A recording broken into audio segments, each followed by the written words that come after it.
Mike Krukow, record of 7-7 for the year, has made 2 starts against these Atlanta Braves, has 1 victory, worked a total of 11 innings against them, given up 12 base hits, struck out 9 and walked 7, given up 5 runs in those 2 outings. His very first victory this year here at Wrigley Field came against this Atlanta ball club. Right-hander gets assigned to wind up the pitch. Rolled Office takes the fastball. It's high and away, and the ball game is underway. Ball 1, the left-handed hitting center fielder. Office 1 for 7 in the series. His stance slightly closed. Krukow winds the pitch. Another fastball missing away at the letters. Ball 2. Toronto has taken an early lead over the White Sox this afternoon, 1-0 at the end of 2 innings of play. 2-0 delivery. Sexy swing at the strike. A little off of that one. In left field, Cardinale, deep and guarding the line, playing him to swing late. Morales over into left center. Bobby Mercer has given him the right field line. The wind-up 2-1 pitch, swung on. Slashes the foul. Off the wall on the third base side near the dugout. Goes out to third base coach Vern Benson. Eddie Haas coaching at first. The plate umpire today, Satch Davidson. Quite a while since Mike Krukow picked up a victory. His last win, June 26th. Right-hander's curve swung on. Ground ball right side. Benny Trio on the edge of the grass. He's got it. Whips the throw to Bickner, and this one away. Ground ball to second. Retires Roland Office. And that brings up Gary Matthews. 4 for 8 for Matthews in the series. Couple of hits yesterday. Hitting .290 for the year. Right-hander with 11 homers. 34 runs batted in. Herman Franks and Davey Bristow, both with typical poses with managers. 1 foot up in the top step of the dugout. Krukow gets his sign, the wind up the pitch, and Matthews takes the fastball. Just misses around the knees. Ball 1.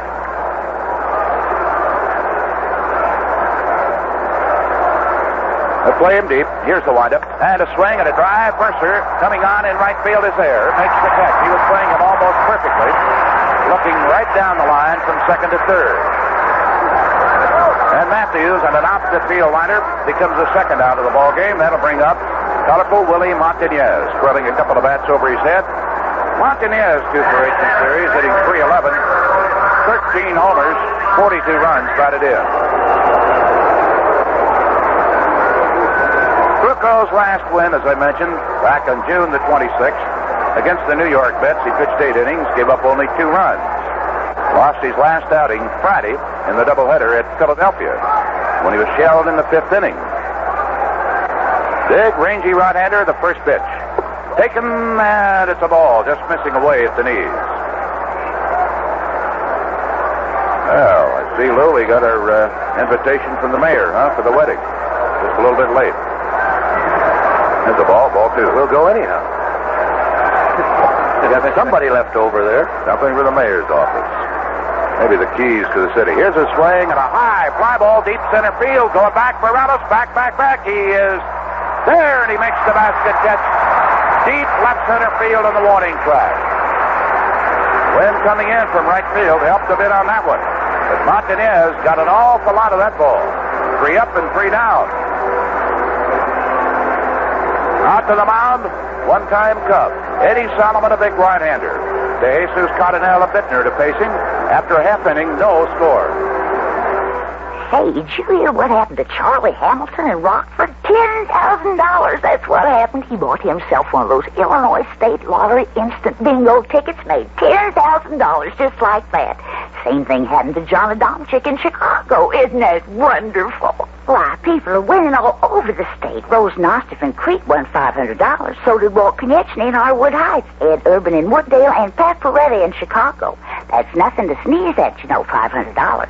Why, in just 4 weeks, almost 2 million people have won anywhere from a free ticket to $10,000. And I hear there's still more than 6 million winning tickets left. You can play instant lottery bingo anytime, wherever they sell lottery tickets. So don't miss out on all the fun. You could even win a chance at the $1 million drawing. Oh, my heavens, I almost forgot. You heard about Fossil Bridgkin Burbank, didn't you? Well, he won $10,000, too. I tell you, this instant bingo's the talk of the town, and you can take my word for it. Eddie Solomon, you remember, the Cubs got from the Los Angeles Dodgers a couple of years ago. Had him just briefly. He was a tormented man here.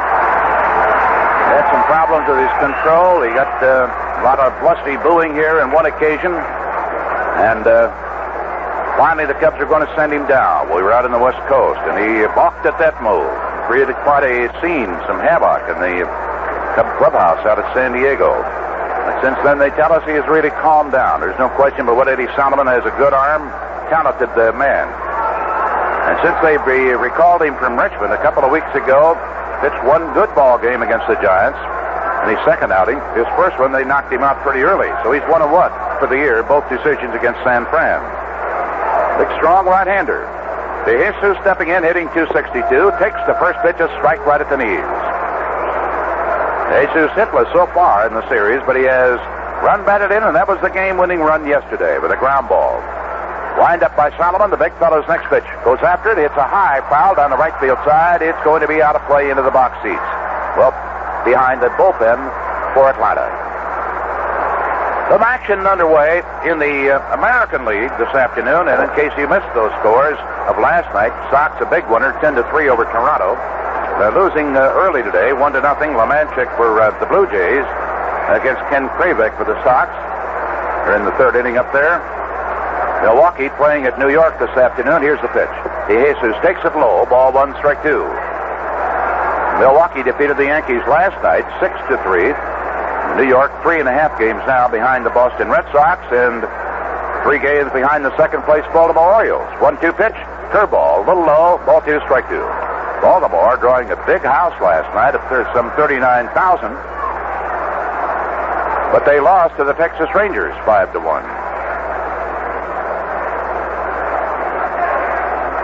Wind up 2-2 delivery.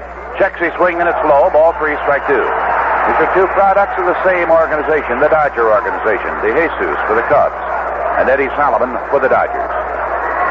Travers pitching for Milwaukee today at Yankee Stadium against Guidry. Cleveland at Boston, and Andy Thornton has hit his 15th homer of the year. With a ball outside. A base on balls for Ivan De Jesus to open up the bottom of the first inning. That's the 26th walk that Ivan has received so far this year.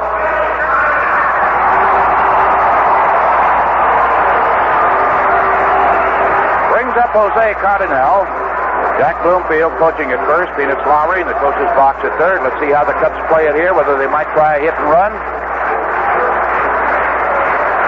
Jose bending low at the plate, little fella crowding that plate on Solomon. Here's the pitch, and he takes it high, ball 1.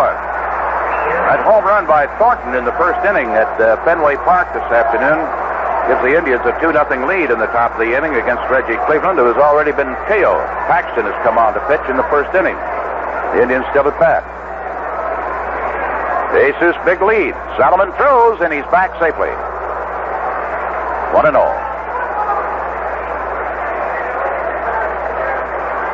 Eckersley going for the Indians this afternoon at Yankee Stadium. Same Eckersley who had himself a no-hitter this year. California up at Minnesota. Frank Tanana, 12-6 for the Angels against Redfern for Minnesota. Texas at Baltimore. Another throw. He balked. And that'll move Ivan De Jesus to second base. And the young catcher, Biff Bocaroba, going out to talk to Solomon immediately to try to calm him down. Started into that stretch, had the hands at the belt, then gave an extra little turn, a little fake there just before he made the throw to first base. I don't know when we've seen so many balks, Lou, except several years ago when just about anything a pitcher did was termed a balk. Well, they were calling balks on not stopping and then not striding the first base, but these balks have been only the pitcher's faults themselves by trying to give an extra move with their shoulders to fool the base runner into taking a step towards second base. Deception is something a pitcher is not supposed to practice against a base runner. Whistle had gone out to counsel Solomon. We have a runner in scoring position with a count of ball 1 on Jose Cardinal. Bottom of the first inning and nobody out. No score. Big right-hander, hands at the belt. Long look at second to Jesus. Comes to the plate. Cardinal takes it inside. Ball 2. Gaylord Perry pitching for the Texas Rangers today at Baltimore against Jim Palmer. Perry 8-8, Palmer 11-8. Here's the pitch, too high, ball 3. Maybe that Eddie Solomon has some bitter memories of Wrigley Field. Short period that he was with the Cubs. Cincinnati at Pittsburgh will be getting underway shortly. Doug Capilla going for the Reds. He's 2-1, a rookie, against Jim Rooker, 7-5. 3-0 pitch he'll take. Hits a strike at the letters. Ball 3, strike 1.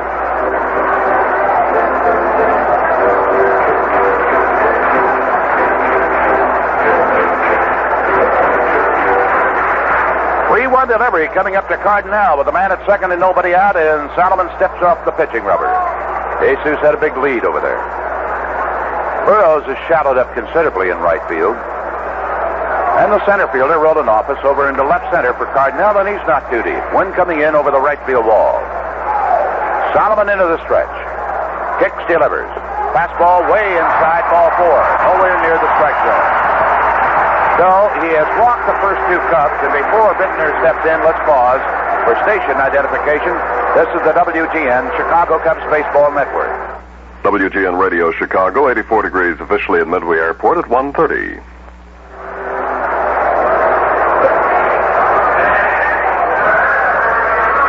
Leon and Collins and Collins starting to throw now in the Atlanta bullpen. Collins a lefty. And Larry Bittner, left-handed hitting infielder, first baseman, or infielder and outfielder, I should say, first baseman, outfielder, hitting .281, 6 homers, 33 runs batted in, 5 against Atlanta this year. Solomon looks at second, right-hander's pitch, a curve, and he misses low and inside. Ball 1. Vince Lloyd and Lou Boudreau here at Wrigley Field, and once more, young Biff Pocoroba going out to talk to his pitcher.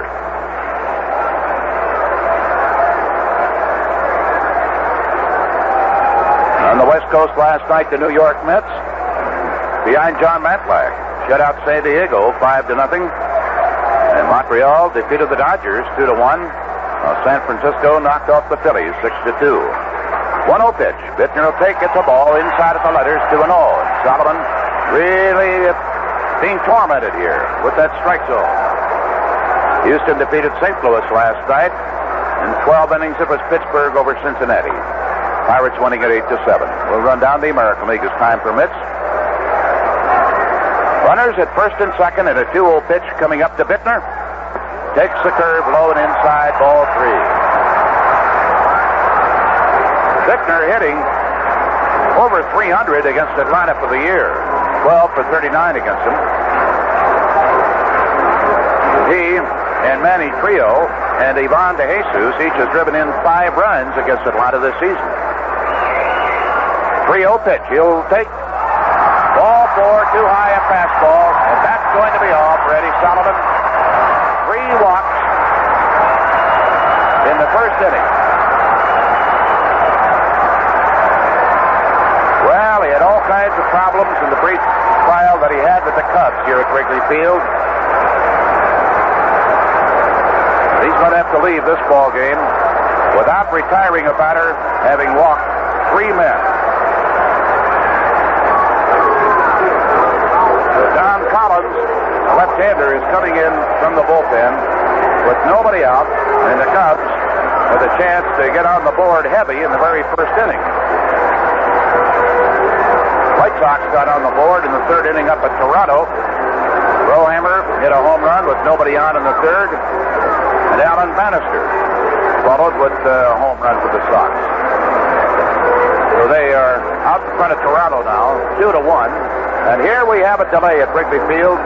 Let's take time out for this message. Some people only sell paint. True Value Hardware stores make it. And who knows more about paint than the manufacturer? True Test Paint from True Value Hardware stores has become one of the nation's best-known, fastest-growing brands. True Test Paint like Weatherall acrylic latex house paint. It applies like a latex, wears like an oil base, and protects your home from all kinds of weather. And True Test Easy Care Latex Flat Enamel with a hard enamel finish. Most stains just wash away, so you won't have to repaint as often. Yet it still has the soft look that complements any room in your home. And Easy Care has earned the Good Housekeeping seal. Easy Care and Weatherall are among the many True Test paints made in True Value Hardware Store's own factories. And they are among the most efficient and modern paint factories in the paint industry. So when you want quality and real paint know-how, go to the paint maker, your participating True Value Hardware Store, because True Value is more than just a name. It's their way of doing business.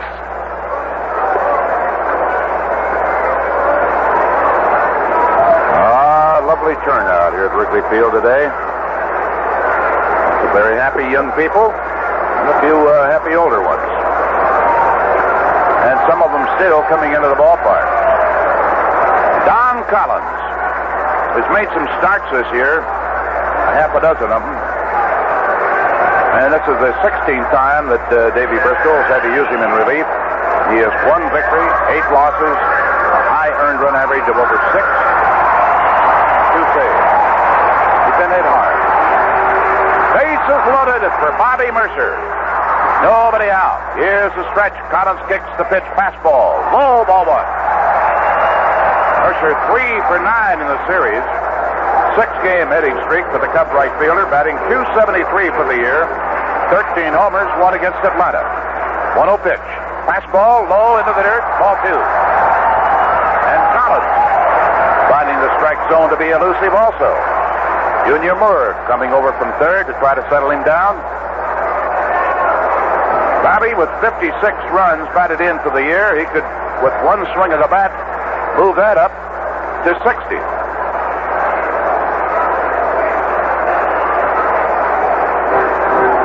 He has batted in 4 runs this year against Atlanta. None yet in this series. The 2-0 pitch coming up to him with the bases loaded and nobody out. Bottom of the first inning, no score. Collins kicks the pitch.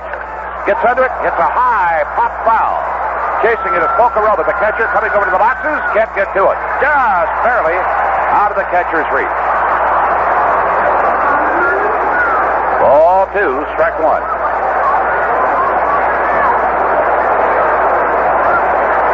That was very, very near the range of the catchers. That low wall here, just on the first base side of the screen. Max Leon, a right-hander, continuing to throw in their bullpen.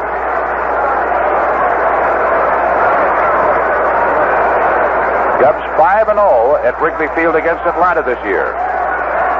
Here's the 2-1 pitch, Mercer. Look out. That came in very, very tight. He twisted out of the way. It's ball 3, strike 1. A few boos from the fans. Well, he's not trying to hit him. He's just trying to pitch him tight. He hits him, he forces in a run. Bleachers pretty well jammed up today. They're standing under the big giant scoreboard out in center field. 3-1 pitch. Goes after it. Hits it. Drive fouled on the right field line. And caroms off the wall to Burrows, the right fielder. Had a good cut that time. Just got out in front of it. Ball 3, strike 2 on Mercer. With the bases loaded and nobody out at the bottom of the first inning. Starting pitcher Eddie Solomon. Walked to Jesus. Walked him to second. Walked Cardinal. Walked Bittner. Now young Don Collins, the pitcher, with a 3-2 delivery. Curve swung on a miss for strike 3. He strikes out Bobby Mercer on a curveball that really exploded down and away to the left-hander. First out of the inning brings up Jerry Morales. 0 for 5 for Jerry in the series, hitting .326 for the year. He's now 5th in the league in hitting. Dave Parker, the Pirates, still leading the league, batting .337. First pitch. Swung on a miss. Collins coming down and in on him. Had a good cut. Morales is yet to drive in a run against Atlanta this year. This would be the time to get the first one, or 2. Left-hander's pitch. Fastball high. Delivered that one a little quickly. Ball 1, strike 1 to the mustachioed center fielder of the Cubs. Remember the All-Star cast last Tuesday night? Jerry Morales. Little fellow, legs that bat over the plate, wears the batting gloves on both hands. Straightaway stance. Collins ready. Left-hander's pitch. Curve. Misses low and inside. Ball 2, strike 1. 3 walks have loaded the bases and brought on this left-hander in relief, and he got a big strikeout on Mercer. Who did a drive hard on that right field line, but he got him with a good curveball. Now the 2-1 pitch to Morales. Takes it into the dirt. Ball 3, strike 1, a curve. Collins is going to have to come in there or force in a run. Steve Olivares, a switch-hitting third baseman in the on-deck circle. De Jesus at third, Cardinal at second, Larry Bittner at first. The outfield playing Morales to pull. Burroughs has given him the right field line. Don Collins into the stretch, the 3-1 delivery.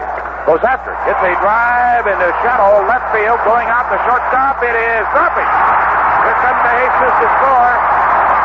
And a throw to third base. They're going to get Cardinal on the force-out. Racing out was Darrell Cheney. Coming in was Gary Matthews. It was just out of the range of both. But De Jesus at third was able to score to make it 1-0, and then they get the force out at third base. The right fielder, or left fielder, Gary Matthews came in and picked up that ball and got it in before Cardinal could advance from second base. Now there are 2 gone. Runners at first and second. Davey Bristol out there to talk to his pitcher, and Steve Olivares is to be the hitter.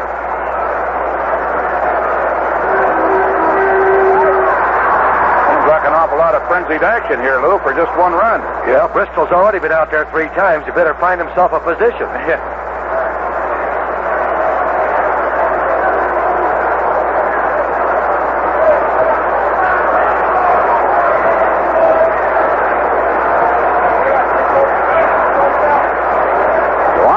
Stepping in, hitting .286.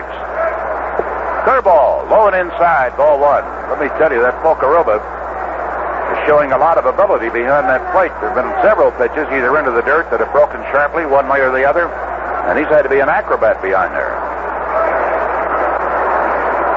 Morales out at first, Bittner at second. 2 gone. Another curve, misses low, ball 2. Because they got the force play at third, they're giving Morales a fielder's choice on it, so we still do not have a hit in the ballgame. Jerry gets credit for his 53rd run batted into the year. The look at second with 2 out, 2 on, the 2-0 pitch. Fastball, letter high, strike. Ball 2, strike 1. Steve is hitless in the series, 0 for 8 with a run batted in. His 3rd RBI this year against Atlanta.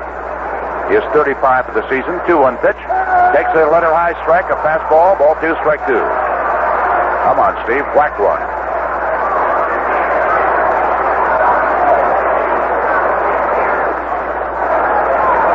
Runners at first and second with 2 away. Ball 2, strike 2 pitch coming up. Here it is.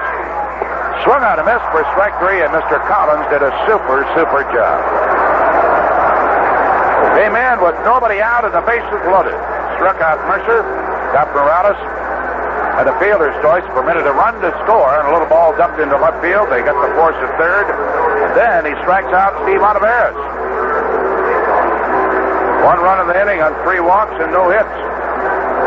2 men left on. What started out like it was going to be a rousing big inning winds up with 1 run. The end of 1, the Cubs lead 1-0. Who saves for medical bills, car repairs, or an unexpected trip for a family emergency?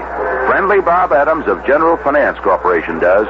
He knows the unexpected can catch us all, and he has a loan plan to cover unexpected expenses at just such times. 1 convenient phone call to General Finance at Andover 32020 is all it takes to get things started. There's always someone willing to listen and ready to help. Just explain your needs over the phone, and fast, friendly service begins. Because the people at General Finance are friendly professionals who believe in courtesy and convenience when serving you. And whether you're a man or woman, your signature is probably all it takes to get a loan at General Finance. No one looks forward to the unexpected. But if it happens, expect a happy solution from General Finance. Just call friendly Bob Adams at Andover 32020. That's Andover 32020. Where General Finance makes loans for up to $10,000. There are over 65 offices in the Chicagoland area. Also an office in Kankakee.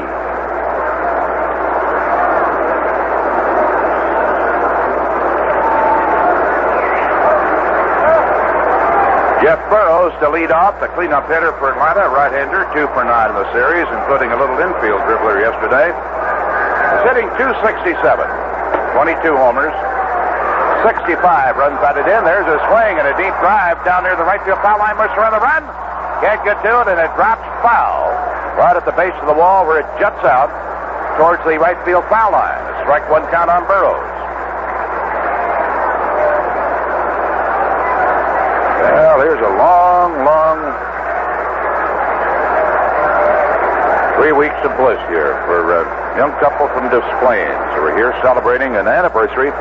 They've been married all of 3 weeks. Rick and Debbie Sandry. Good place to spend the anniversary, Wrigley Field. Wind up the pitch. Takes it inside. Ball 1, strike 1 on Burroughs. A breaking ball to him. Burroughs is third in the league in homers. George Foster is still leading with 29. Mike Schmidt of the Phillies with 26, and then Burroughs with 22. There is a strike called and a slider to him. Ball 1, strike 2. Steve Garvey, the Dodgers, also has 22. Greg Luzinski, the Bull, with 21. Johnny Bench with 21. And the Reds, of course, are going to be here next week. 1-2 pitch. Hits him on the fist. A bouncing ball to Bittner at first. Krukow off the mound. Takes the underhanded toss. Burroughs, just jogging down the line, is out easily. First baseman to the pitcher. That brings up switch hitting catcher Biff Bocaroba. 1 for 5 here at Wrigley Field in the first 2 games of the series. Bocaroba batting .293. Doing a fine job. That's 5 homers for the year. Krukow gets his sign. The pitch. Fastball swung out. He bounces it foul over into the Atlanta dugout. Neither George Foster nor Steve Garvey got any runs batted in last night, so Foster's still leading the league with 90. Garvey, the Dodgers, with 80. There's a ball low. Ball 1, strike 1. Ron Say, the Dodgers, with 77. And Greg Luzinski, 71. And Dave Winfield of the Padres is 70. 1-1 pitch. There's a strike call. Ball 1, strike 2 on Bocaroba. George Scott of the Red Sox leads the American League home run hitters with 25. 1-2 delivery. Outside. Ball 2, strike 2. Larry Heisel of the Twins leads the American League in runs batted in with 83. 2-2 pitch swung out, bouncing foul down the first base side. Grabbed by Bittner in foul territory. Doubleheader tomorrow. We'll get underway at noon. Our broadcast, of course, locally will start at 11:40 in the morning. Network airtime tomorrow, 11:55 a.m. And for you young Cub fans tomorrow, a special treat. Cubs and the Houston Astros and a twin bill. More about it in a moment. 2-2 pitch. Swung on, ground ball to Creel. He's got it on the first hop. Flips the sidearm throw to Bittner, and they're 2 gone. That'll bring up Junior Moore, the third baseman. It's going to be pennant day tomorrow.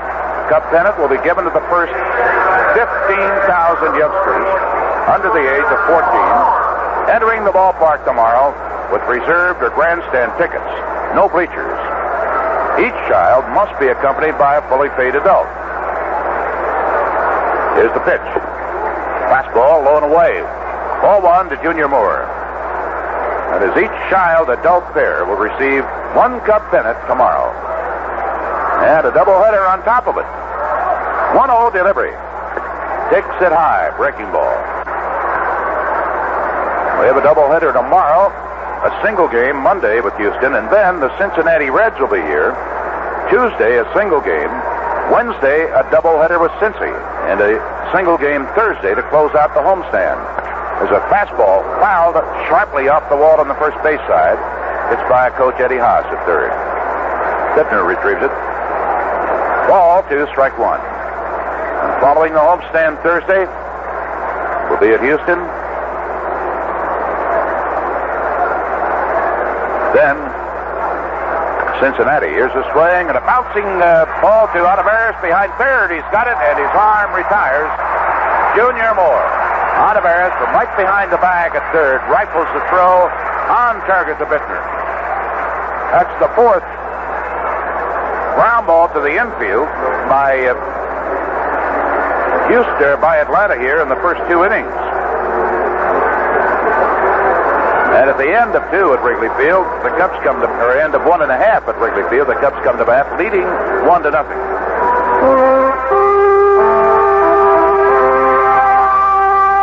When you brew a beer in God's country, you begin with sparkling, pure Wisconsin spring water.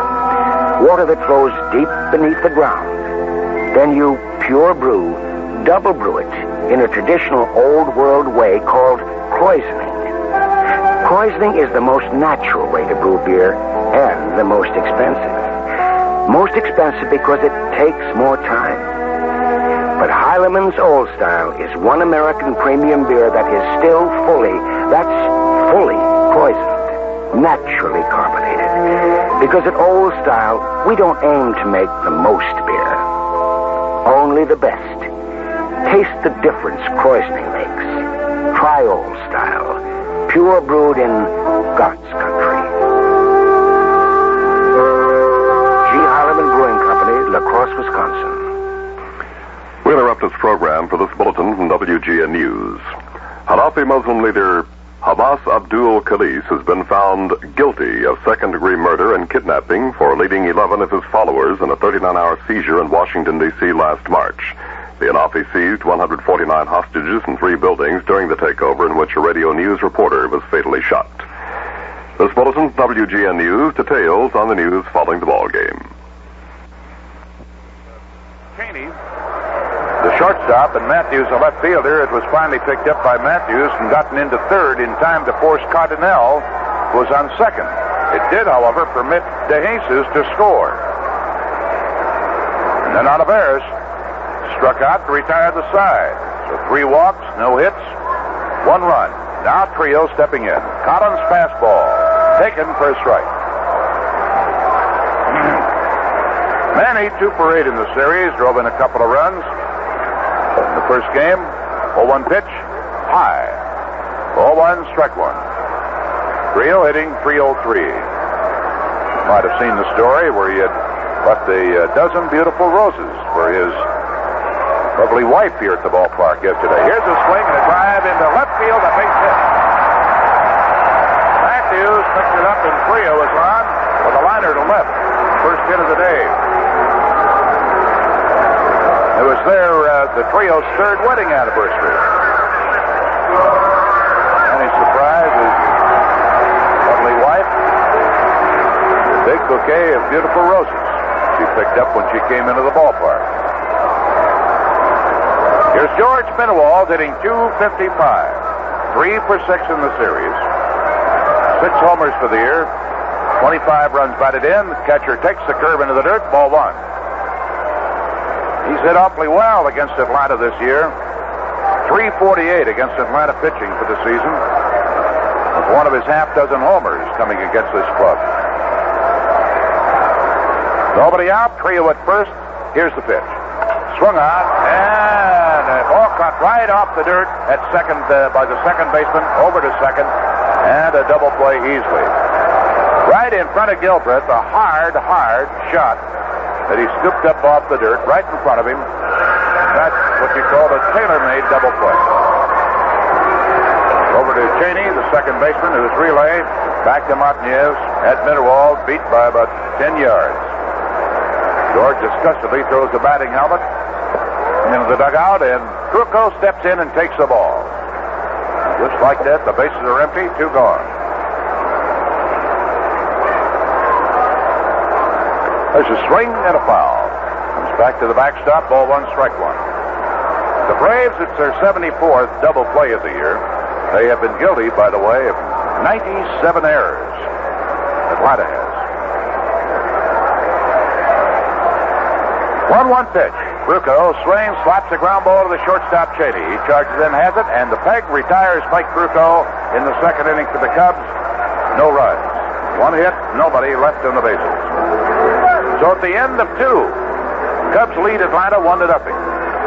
True Value Hardware stores want to help you save on energy, so they offer savings on the batteries you need to supply energy to flashlights, kids' toys, games, and more. Right now, you can get a pack of 4 Ever-Ready C or D size batteries for just 77 cents. These Ever-Ready general-purpose batteries are ideal for equipment that's only used occasionally or for short periods of time.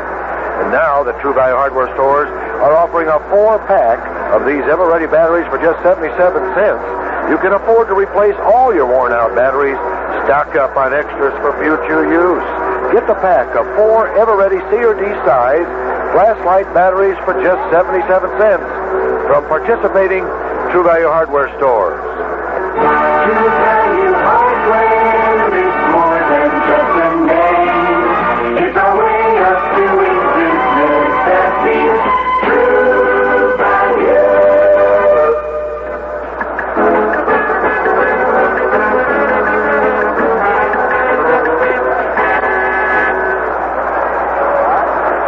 All right. It's going to be the bottom third of the Atlanta batting order as we move into the 3rd inning of this ball game at Wrigley Field. Vince Lloyd and Lou Boudreau. And I've got to give Mr. Collins, Lou, a lot of credit for getting out of that jam with only 1 run in that 1st inning, huh? Yes, that could have been the ball game right there. But he settled down, and the Cubs can only score 1 run. And that's the score, 1-0. Now, Kruko, who has retired the first 6 Braves that he has faced, here in the 3rd inning, will challenge Cheney, Gilbreth, and Collins. Cheney batting left-handed against the right-handed pitching of Kruko. First pitch, fastball swinging a pop foul out of play over the Cubs dugout. White Sox 2, Toronto 1. Toronto batting in the bottom of the 5th inning. Cleveland leads Boston 4-1 at the end of 2. Curveball, strike called over the outside corner. It's 0-2. Kruko trying to go ahead of the league. He's 7-7 right now. Fastball, it's high, and it's 1-2.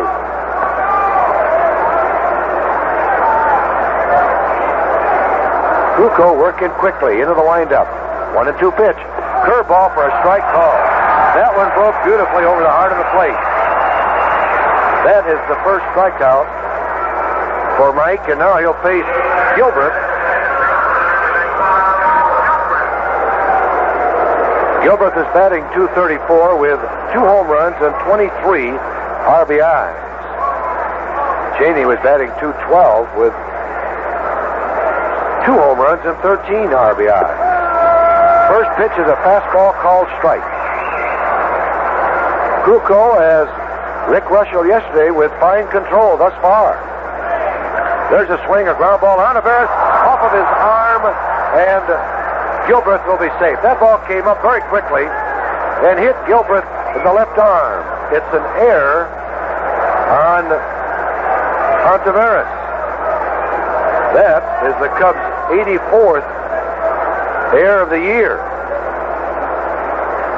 Now here's Collins at bat. Even though he's a southpaw, he bats right-handed. Averis in playing for a bunt. He's still creeping in on the grass at third base. Here's the pitch. Collins going to bunt. He bunts it right to Averis. He goes to second. He's out. Throw to first. He's out. A double play. Averis kept creeping in at third base. Collins obliged by just bunting one hopper right to him. And 2 fine arms on Averis, the trio, and to DeJesus. And DeJesus throw to first, double up Collins for the Cubs' 80th double play of the year. So in the 3rd inning, no runs, no hits, nobody left on base. At the end of 2.5 innings of play, Cubs 1, Atlanta nothing. If homeowners waited for inflation to turn around before they repaired or improved their homes, the old neighborhood might be a little more run down than you'd expect. So whether you're adding a room, building a garage, or putting in a new sidewalk, Friendly Bob Adams understands there's a lot of people like you. So he's ready with your General Finance Corporation home repair loan. Call Friendly Bob at Andover 32020. There's someone willing to listen, ready to help. You'll like the fast, famous Friendly Bob Adams service and General Finance's courteous yet confidential manner. Friendly professionals who know about problems like yours. You'll be pleased at how simply and easily your loan can be arranged. All you have to do is pick up your money at your convenient General Finance office, then get started on your home improvement project. Call General Finance Corporation at Andover 32020. That's Andover 32020, where you can borrow up to $10,000. There are over 65 offices in the Chicagoland area. In the third inning, it'll be the top of the order. I want to remind the floor that we also have an office in McHenry.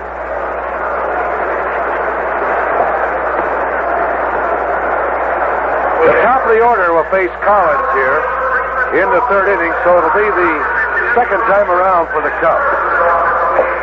The Jesus walked to open up this ball game off Solomon, who just couldn't find his radar as he walked the first three men in the Cubs lineup. Then he was removed from the ball game. Here's to Jesus. Cincinnati, nothing. Pittsburgh batting in the bottom of the third. Capilla, a rookie, going against Rooker for the Pirates. Houston will be at St. Louis later on. Montreal at Los Angeles in a night game. First pitch, ball inside and high. Philadelphia at San Francisco. That game will get underway in an hour or so. And New York will be at San Diego tonight. Let up, popped up, short left field. Cheney pointing to the ball, but in comes the center fielder and the left fielder. Matthews flipped his glasses down at the last moment and fortunately caught the ball. One out. Let's pause 5 seconds for station identification. This is the WGN Chicago Cubs Baseball Network. WGN Radio Chicago, 83 degrees officially at Midway Airport, coming up to 2 o'clock. Cubs out in front, 1-0. Third inning, Jose Cardinal, the hitter. He walked also in the first inning. One out, nobody on base. Burrows in shallow for Jose in right field. The left-hander Collins in the windup, the pitch, a let up low. Ball one.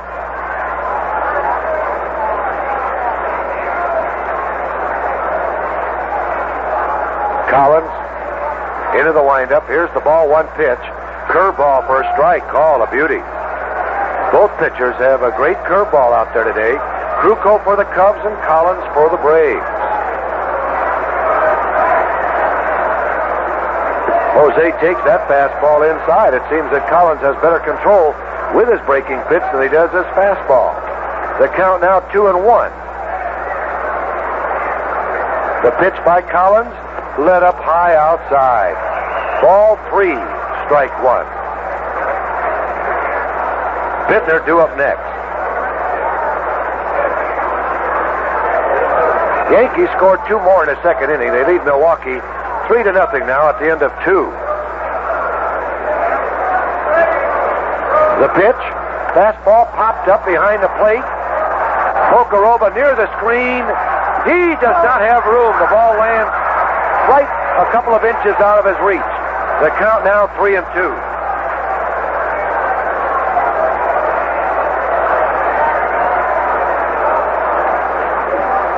Fortunately for the Cubs, the wind is blowing in, but not at any clip as it was yesterday or the day before. The ball just carried it too close to the screen for Pocoroba. Full count on Jose. Cubs have one run on one hit, but they scored the run without the benefit of a hit in the first inning. Here's the 3-2 pitch. Curveball, swing, ground ball, third baseman, fair ball. Moore has it, throws low to Montanez, and what a play. Montanez has it, holds the ball above his head. And look at Cardinal, standing there with his hands on the hips. He and Montanez have had something going in this series. They'll talk back to one another. Look at Cardinal pointing to the bag. And Montanez says, "Get one off." Cardinal, what are you talking about? A great play by Montanez as Moore threw the ball sidearm and low from behind third base. It was sinking. Montanez actually didn't do any reaching. He just grabbed the ball on the one hop and kept his foot on the bag. 2 outs. First pitch to Bittner, outside, corner for a strike call. That Montanez loves to put it on, but he can. He's a very good hitter and a good glove man. Next pitch is low. 1-1 to Bittner. Cubs lead 1-0. We're in the bottom of the third inning. Collins into the windup. Here's the pitch. Fastball for a strike called. 1-2 the count. Western Union has been giving us the Toronto Sox score by about 2 innings, 3 innings at a time. Toronto's been out in the last of the 5th inning for quite a while. Well, the pitch. Ground ball to the second baseman. Gilbreth has it. Throws to first, 3 outs. Collins doing another good job here. In the third runs, no hits, nobody left on base. At the end of 3, Cubs 1, and the Atlanta Braves nothing. Well, I got a riddle for you. Okay, fire away, Vince. Where are you treated with TLC when you shop for a GLC? What was that? Well, I know that TLC is tender loving care. Yes. GLC stands for Mazda's great little car, so the answer must be Fireside Mazda. By golly, you got it right on the nose. Good. Fireside has a big selection of new Mazda GLCs, and everyone who comes out for a test drive will be treated with TLC. You mean everyone gets a big hug, huh? No. Oh, but they will get that low Fireside price of just $29.95. A brand new car for under $3,000. Yeah, and boy, what a car it is. Vans, this handsome little piston engine hatchback holds 4 adults, handles like an expensive sports car, and delivers 45 miles a gallon highway and 35 city. Mileage may vary, but one thing's certain. If you want to be handled with TLC when you shop, and when you come back for service, buy your new GLC from Fireside Mazda on Golf Road, just west of the Woodfield Shopping Center in Schaumburg.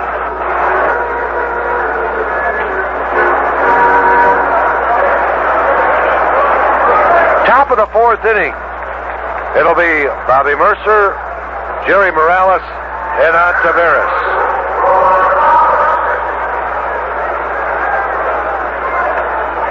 Oh, I'm sorry. What am I doing here? I better turn my scorecard over.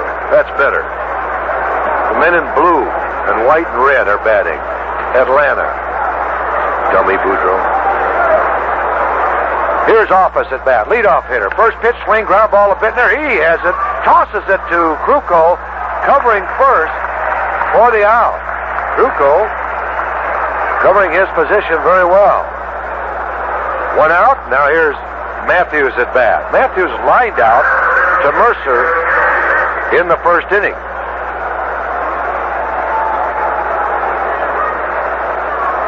Powerfully built right-handed hitter. First pitch on its way. Swing and a miss on a good fastball.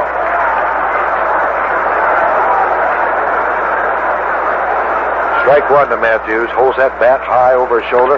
Swing a ground ball to Jesus. He has it. Fires to first. 2 outs. 11 straight. Well, I shouldn't say 11 straight, even though Gilbreth was safe on the air by Taveras in the third inning, but he was erased on the double play. Here's Montanez.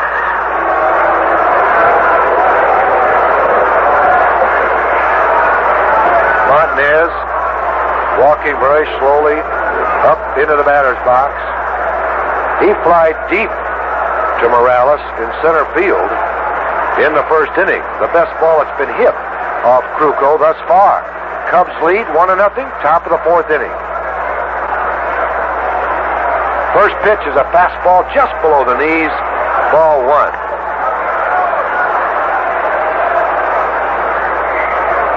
Krukow into the windup, the ball 1 pitch. Instead, he rocks back twice, and then Montanez asks for time and gets it.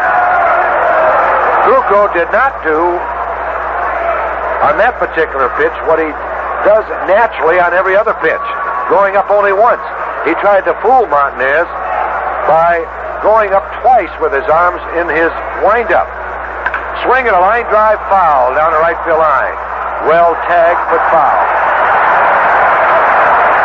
1-1 to count.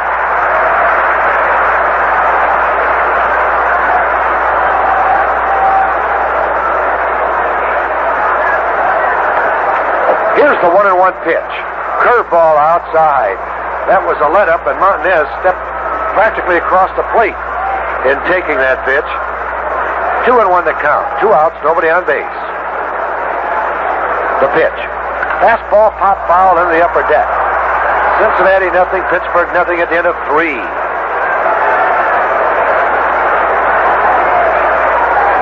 The count of 2-2 on Martinez. Here's the pitch. Swing and a base hit in the center field. That ball going right past Krukow and in the center field for a base hit. That is the first hit of Krukow. Coming with 2 outs here in the 4th inning. White Sox came up with 6 in the 6th. Are they hitting and scoring runs? Dar hit a home run in the 6th with 2 on. They now lead Toronto 8-2. Toronto batting in the bottom of the 6th inning, so it wasn't Toronto taking so much time at bat. It was the White Sox. And those White Sox have been red hot. They've been scoring a lot of runs. Due to the quirk in the schedule, the White Sox will be home next week when the Cubs are home. Now here's Burroughs at bat. Rounded to first baseman Bittner. There's a throw to first. Martinez is back safely. 2 outs here in the 4th inning. Cubs leading 1-0. Krukow sets. The pitch. Burroughs swings. It's a ground ball to left of Tavares into left field for a base hit. Martinez fakes Cardinal as if he was going to third. I'll tell you, if you had those fellas on the same ball club, they would be very entertaining. They'd put on a show for you. I don't know whether the manager could stand it. Now here's Pokarova at bat. Pokarova grounded to Trio in the 2nd inning. Atlanta with a tying run now at second base. The lead run at first. Krukow sets. Here's the first pitch to Pokarova. It's a strike call over the outside corner.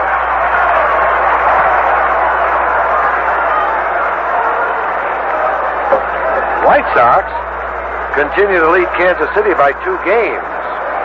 Kansas City playing at Detroit. It's all tied up 1-1. There's another strike called over the outside corner. Brett has hit a home run for Kansas City in the 1st inning. Detroit came back and scored 1. Now Detroit is batting in the bottom of the 3rd inning. 1-1 ball game in Detroit. The pitch. Low outside. 1 ball, 2 strikes. 2 outs here in the 4th inning. Pokarova levels the bat over the plate. Krukow wants another sign as he steps back off the pitching rubber. He has to be careful here. Pokarova, very good hitter with men on base. Here's the pitch. Inside curveball. He takes it, and it's 2-2. Pokarova will be followed by Junior Moore. After 2 are out here, Martinez singled to center. Burroughs singled to left. Now Pokarova's at bat with a count of 2-2. The 2-2 pitch on its way. Curveball tapped down to Bittner. He has it on a high hop, runs up, touches first for the 3rd out. So in the 4th inning, Atlanta, no run, 2 hits, 2 men left on base. And now with the Cubs coming to bat, bottom of the 4th inning, it's Cubs 1, Atlanta nothing. True Value hardware stores think there should be 60 feet in every yard.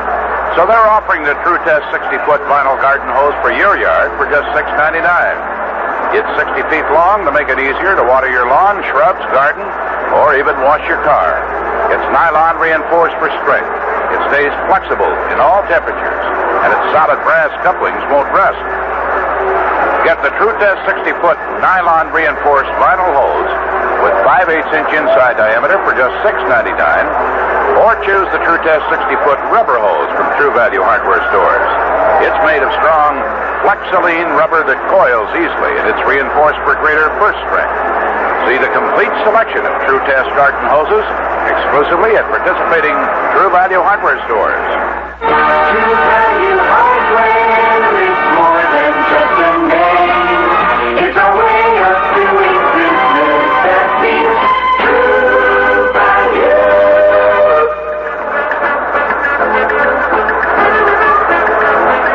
Bobby Mercer will lead off the fourth inning. He struck out with the bases loaded on a 3-2 curveball from Collins in the first inning. It will be Mercer, Morales, and then Ontiveros here in the fourth inning for the Cubs. Collins, since coming in relief in the first inning with the bases loaded and nobody out, has done an outstanding job. He's only allowed the Cubs one hit. That was by Trio in the second inning. Even though the pop fly off of Morales' bat fell beyond Cheney's reach that scored the one run from third base, Matthews quickly and alertly threw to third to force Cardinale. Now here's Mercer at bat. First pitch by the southpaw, over his head, ball one. I don't think I've seen a right fielder play Mercer as shallow as Burroughs is playing him. One ball pitch.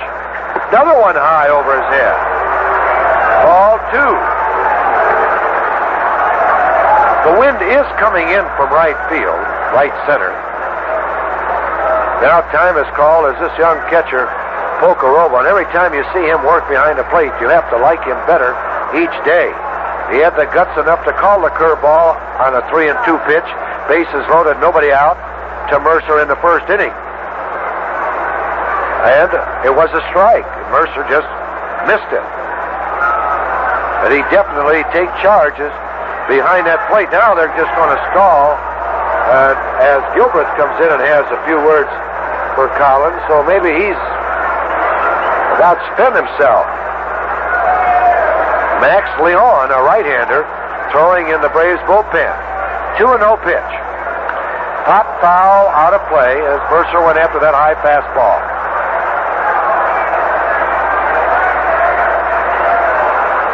Mercer leading off here in the fourth inning. Boston has come back to score 3 runs against Cleveland, and they've tied up that ball game 4-4. Here's a high fastball. Ball 3, strike 1.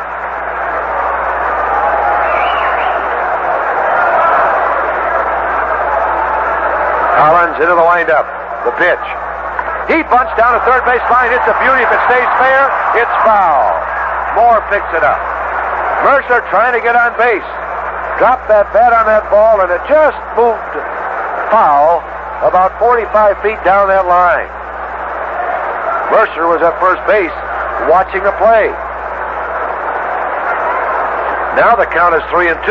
Let's see if Pocoroba calls for that same pitch as he threw Mercer in the first inning with the bases loaded. The curveball. Collins is ready.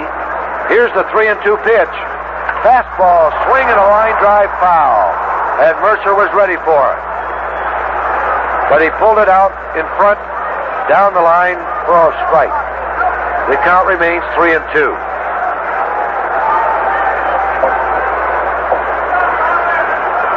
Collins is ready once again, and here's the kick and the pitch. Curveball, strike 3 call. Pocoroba changed from the fastball as Mercer had it timed beautifully, but fouled it down the line.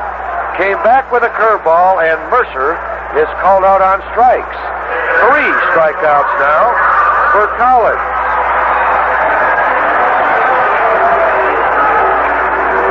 Now here's Morales at bat. First pitch on the sway. Fastball high, and he has to duck back out of the way of it, right under his chin. Ball 1.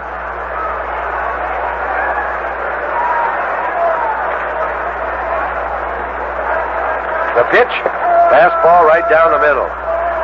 1-1 to count. 1 out, nobody on base. Cubs lead 1-0. 4th inning. There's one pop foul over the Braves dugout. 1 ball, 2 strikes now the count.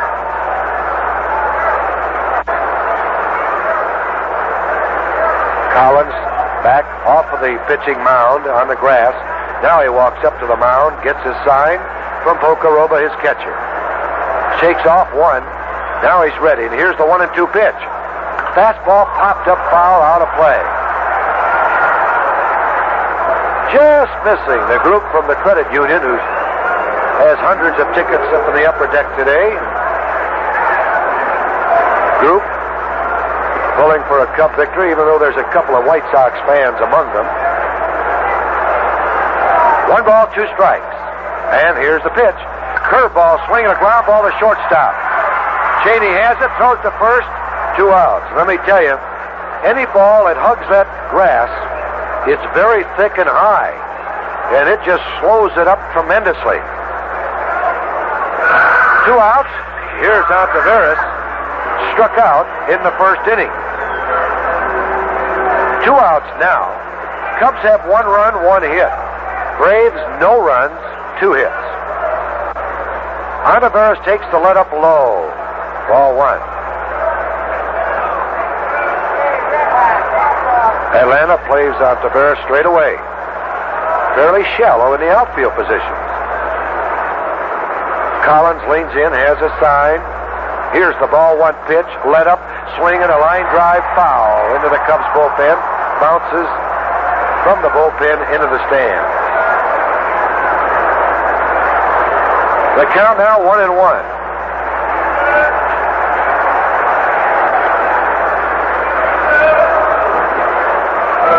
Taveras levels that bat over the plate. Taveras took some extra hitting this morning. Curveball for a strike over the inside corner. 1 ball, 2 strikes. He hit for about 45 minutes this morning, switching between the left side of the plate and the right side of the plate. Fastball inside, 2-2 the count. 2 outs, nobody on base. Cubs lead 1-0.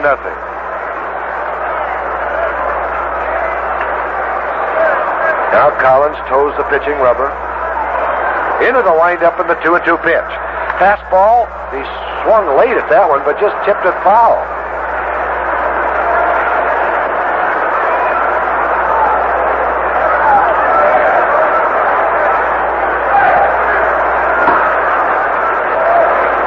The count remains 2-2.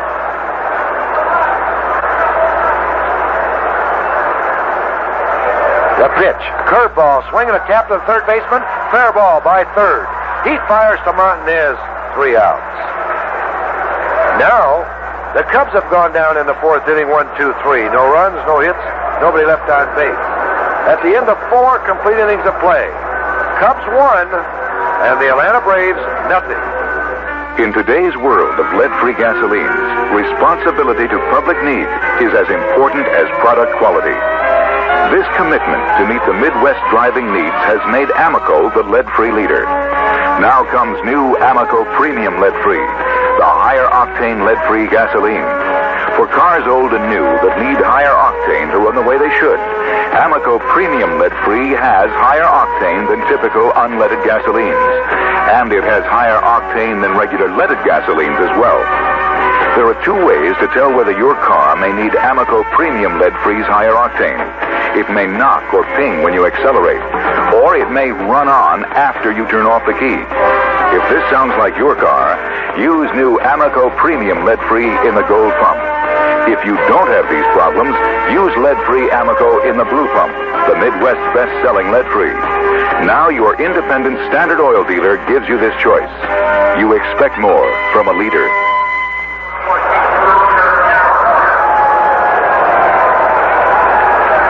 Third baseman Junior Moore is going to be leading off as this ball game now moves into the 5th inning. He bounced out his first time at bat to Steve Taveras. Welcome here today to Art Sigmund, neighbor of mine from Park Ridge. formerly with Kraft Foods, vice president, and he brought along a retired Kraft vice president, Gib Myers. Mr. Myers' grandson, Rich, 16-year-old Cub fan, and a handsome fellow.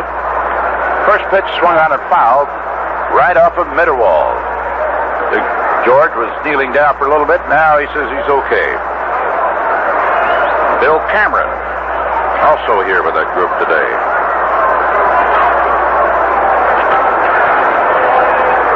The wall caught that one in the foot. Fifth straight here for the Giants of the Sterling, Illinois Little League. Welcome to them. Now Krukow ready. Strike one pitch coming up to the right-handed hitting Junior Moore. Fastball taken inside. Ball one, strike one. Pirates and the Cincinnati Reds still have not been able to score over at Pittsburgh this afternoon after 4 innings of play. 1-1 pitch, swung on. Cracked bat, one hopper to the pitcher, Krukow. He's an easy out. And the bat is done. Hit him right on the handle with it. That brings up Darrell Cheney, who looked at strike 3 in the third inning when he led off. Doug Capella pitching for the Reds over there at Pittsburgh today against Jim Rooker. 2 hard-hitting ball clubs. Both have been wiped out in the first 4 innings. First pitch, fastball a little bit low, ball 1. Cheney batting left-handed. Cincinnati, of course, is going to be here. Houston tomorrow for 2 and 1 on Monday, then the Reds. Fastball swung on, a high fly ball. Jose Cardinal and Jerry Morales. It's going to be Jose who's under it. He grabs it. 2 gone in the top of the 5th inning, and that'll bring up Rod Gilbert, the second baseman, who reached on an error and then was rubbed out in the front end of a double play. From Streator, Illinois.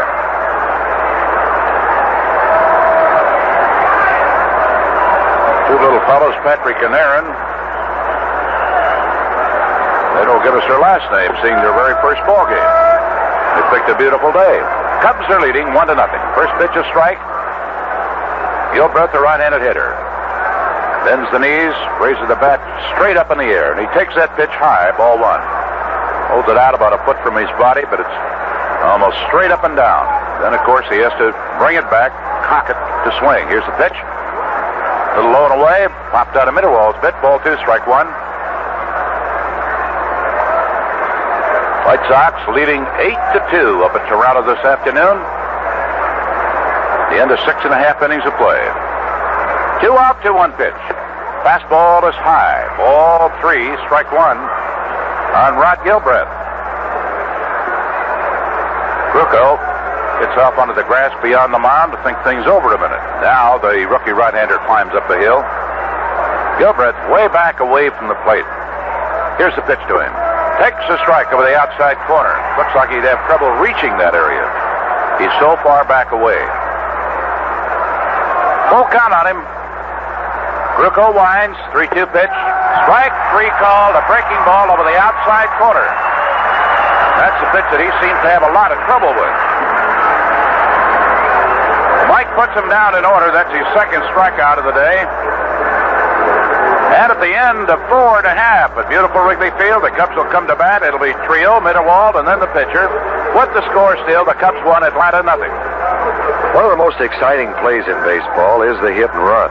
Now, it may look easy, but the game within a game involving runner, batter, pitcher, and catcher is an intricate exercise in teamwork requiring perfect timing to bring it off successfully. And you know, that's a pretty good description of the way they brew Heileman's old-style beer. The great light taste is no accident. It's the result of brewing experts working together to select only choice, ripe grains picked at the peak of flavor. Then these same experts insist on brewing with sparkling, pure Wisconsin spring water. Water that flows from deep beneath the ground. Some folks say all the way from Canada. They use this water to pure brew, double brew, old style, the slow, old world way in a process called krausening. Now, when you brew a beer once, you've got a good beer. When you brew a beer twice, you've got a great light beer. And Heileman's Old Style is one American premium beer that is still fully krausened, naturally carbonated in the old world way. Try Old Style, pure brewed in God's country.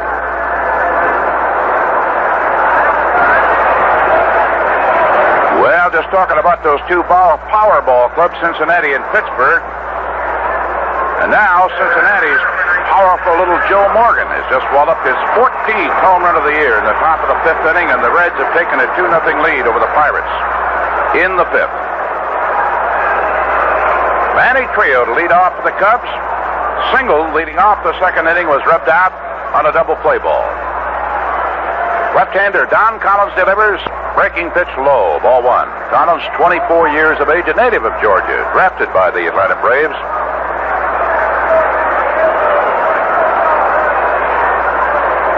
Rookie delivers. Trio takes strike inside corner. Went back to the fastball.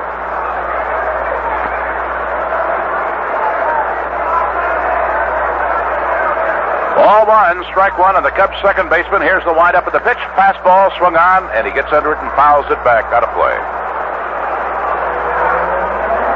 1-0 Cubs. Mitterwald in the on-deck circle. Milwaukee did not score in the fifth inning at Yankee Stadium. Yankees leading 3-0.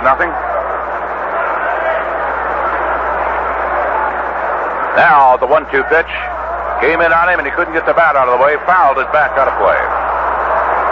Kansas City and Detroit tied 1-1 in the bottom of the fourth inning of Detroit. Texas and Baltimore scoreless at the end of 3 innings of play this afternoon at Baltimore. Cleveland and Boston are tied 4-4 in the bottom of the fourth inning at Fenway Park.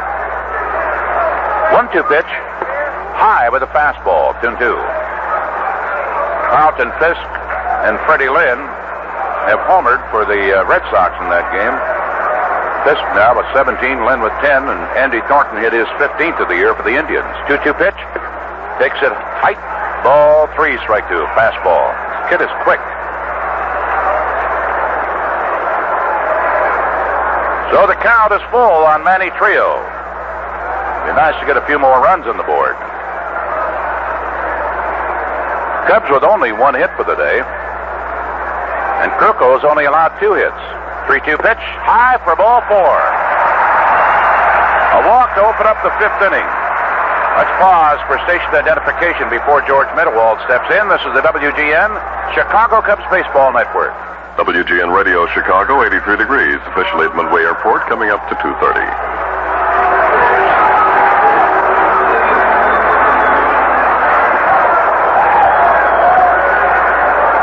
Campbell, a right-hander, now starting to throw in the Atlanta bullpen. George had a hard one-hopper just in front of the second baseman, Gilbreth, with Trio on in the second inning, and they had themselves an easy double play on it.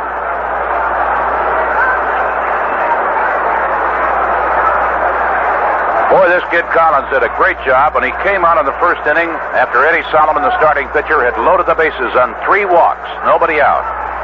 He struck out Mercer on a 3-2 pitch, a great curveball. He got Morales, who hit a little fly ball into shallow left field, dropped just out of the range of Cheney and Matthews on the left side. He could not get a hit on it for this reason. They were able to get the force play on Cardinale at third, though he could not be given a hit. He did get a run batted in. That was too far out for the infield fly rule to apply. Now Collins, who has worked so hard, he has pitched 4 innings coming on in that first inning, is going to be taken out, and Campbell, the right-hander, is coming on in relief. With a man on at first base and nobody out, the score, the Cubs 1, Atlanta 0. Vince Lloyd here with you at Wrigley Field, and let's take a moment for this message. You know, lawns come in many shapes and sizes. So do Lawn Chief Mowers from True Value Hardware Store. They offer a complete line of gas and electric power mowers and heavy-duty lawn tractors in sizes from every type of lawn. If you're listening to this on any YouTube channel other than Classic Baseball on the Radio, be sure to check out the YouTube channel Classic Baseball on the Radio. This game was first posted. And a rear bagger model that mows easily in narrow places. To cut big lawns down to size, you'll find Lawn Chief riding mowers and heavy-duty tractors with 25 and 36-inch cutting widths, forward and reverse speeds, and many other features. True Value Hardware stores own their own Lawn Chief Mower factory, where they design and manufacture their Lawn Chief mowers to exacting standards with performance convenience, and user safety in mind. So no matter what size lawn you own, you'll find a matching lawn cheap mower exclusively at participating True Value Hardware stores. Bill Campbell, the new pitcher now, and he is 0-3 for the year with them in 33 relief appearances, with one save and a pretty high earned run average of 4.38.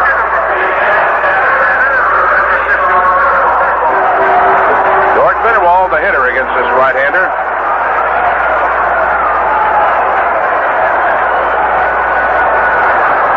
Cubs with a 1-0 lead. George in the series, 3 for 7. Pitcher due up next. Here's the pitch. He's going to swing. He does, and he fouls it right off the chest protector of the catcher. Well, the Cincinnati Reds hit Pittsburgh with 4 runs in that 5th inning to break up that scoreless battle over there. 2 of them coming on Joe Morgan's 14th home run of the year. Pittsburgh had knocked them off last night in 12 innings, 8-7. Throw to first. Trio jumps back on safely.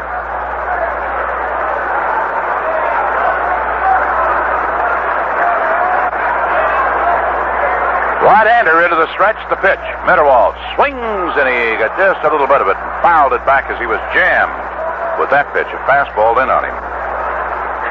So the count on the Cub catcher, 0-2.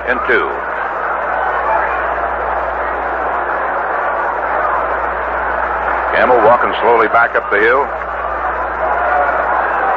George has had pretty good success against Atlanta pitching this year.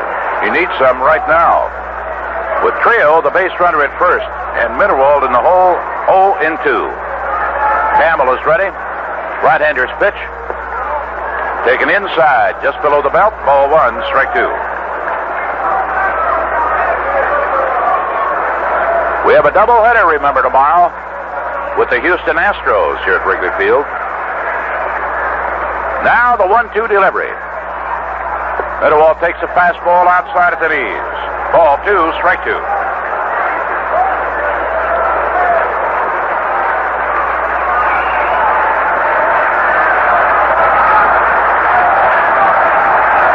Big turnout, not jam-packed, but a good house.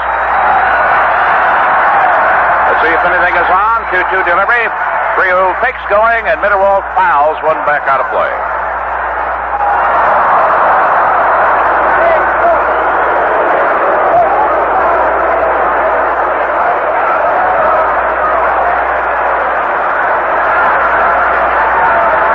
Campbell, in yesterday's game, worked 1 inning.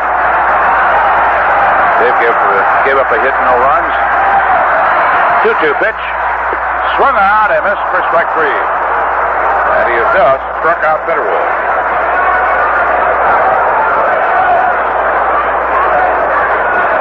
That brings up Mike Krukow.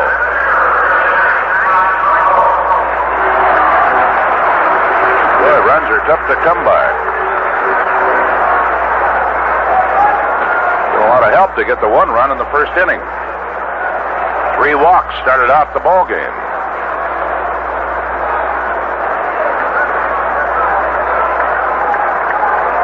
Now the right-hander ready. He's going to bunt, and he pushes it foul. Comes back out of play.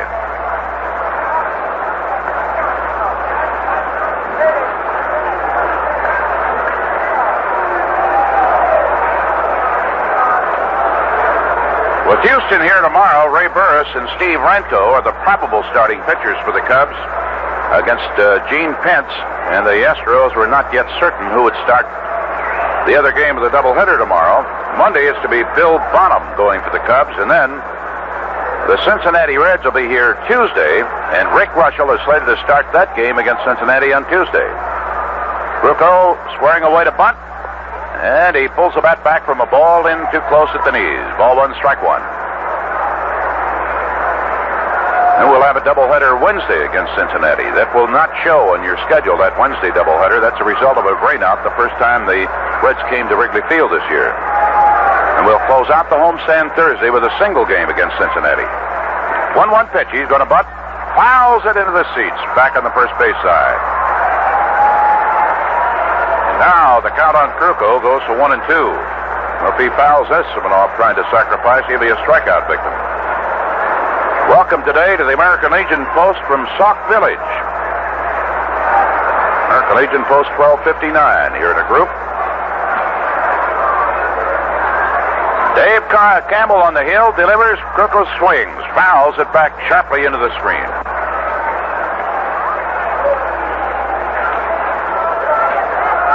The Illinois credit unions here today on Credit Union Day.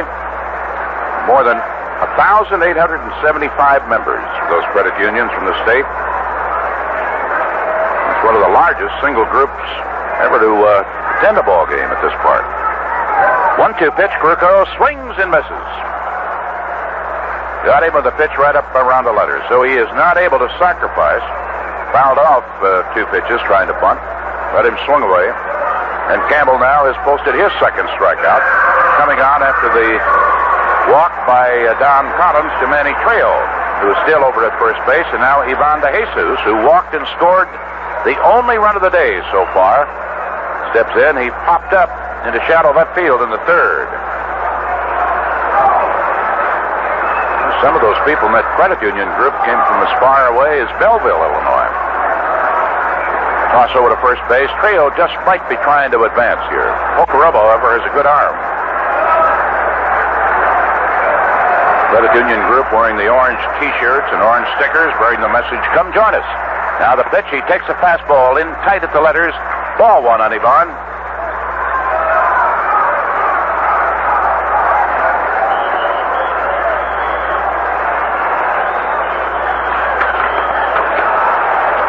Trejo, not a very big lead at first. Now he lengthens it.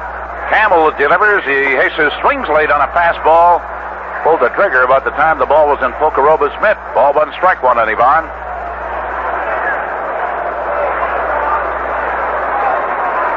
Milwaukee finally got on the board against the Yankees. It's New York 3, Milwaukee 1 at Yankee Stadium in the bottom of the 6th inning. The White Sox still breezing along 8-2 at Toronto. Bottom of the 7th. 1-1 pitch. Swung late again. Foul tip that one that time. Ball one, strike two. Cleveland and Boston still tied at 4 apiece at the end of 4. Texas and Baltimore still scoreless at the end of 3.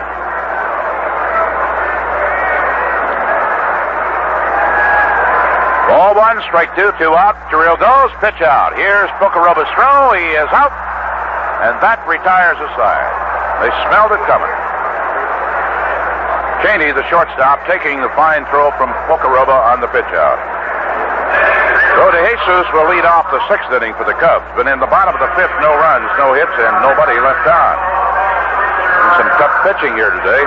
At the end of 5 at Wrigley Field, Chicago Cubs won. The Atlanta Braves, nothing. Friends, now you can water your lawn without watering your house, your driveway, or your guests. Just go to your True Value Hardware store, get a multi-pattern lawn sprinkler that's designed to keep the water on your lawn and not on your house or your friends. Like the Nelson Poppy 3-arm sprinkler. It whirls water in a square so you can water right up to the edge of your yard without sprinkling the sidewalk or the house. True Value Hardware stores also have the Nelson Beta Impulse sprinkler. It has more sprinkling patterns than the standard revolving models, so it gets those hard-to-reach spots without wasting water on the house. Now you can water your lawn without watering your house and guests. Get Nelson Multi-Pattern Lawn Sprinkler at participating True Value Hardware stores. True Value Hardware is more than just a name. It's a way of doing business that means True Value.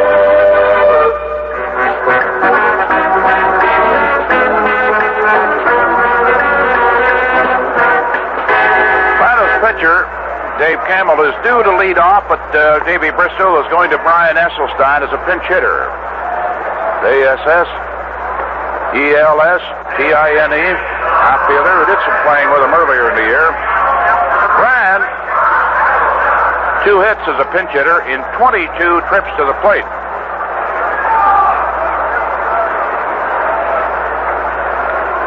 Davey Bristol trying to get something started. Left-handed batter. For the year, he's batting just 190 with 11 hits, one of them a double, 2 homers, and 5 runs batted in. 6th inning underway. Krukow wides. The right-hander's delivery. High and away. Ball 1.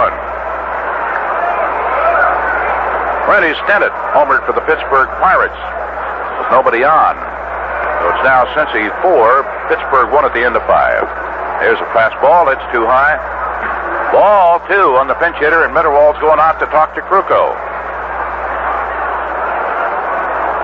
Cardinal, Morales, and Mercer. Left, center, and right. Cubs are strong as a brick house. I hope they're stronger than that. That's one sign held up here. Not the brick house they're talking about.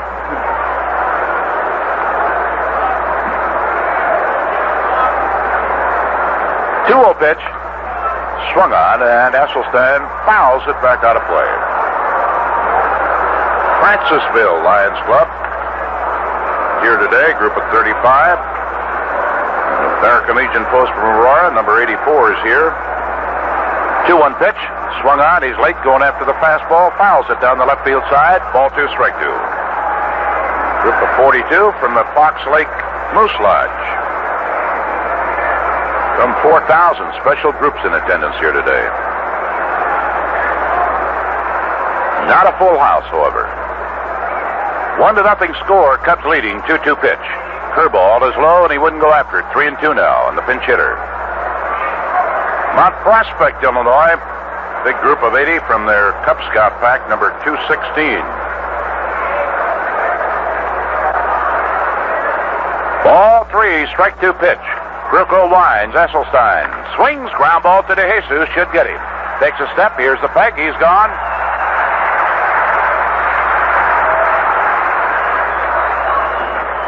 Cubs now have gone. Pitchers have combined for 26 and a third consecutive scoreless innings. That's a high for the year. Let's see if they can extend it a few more.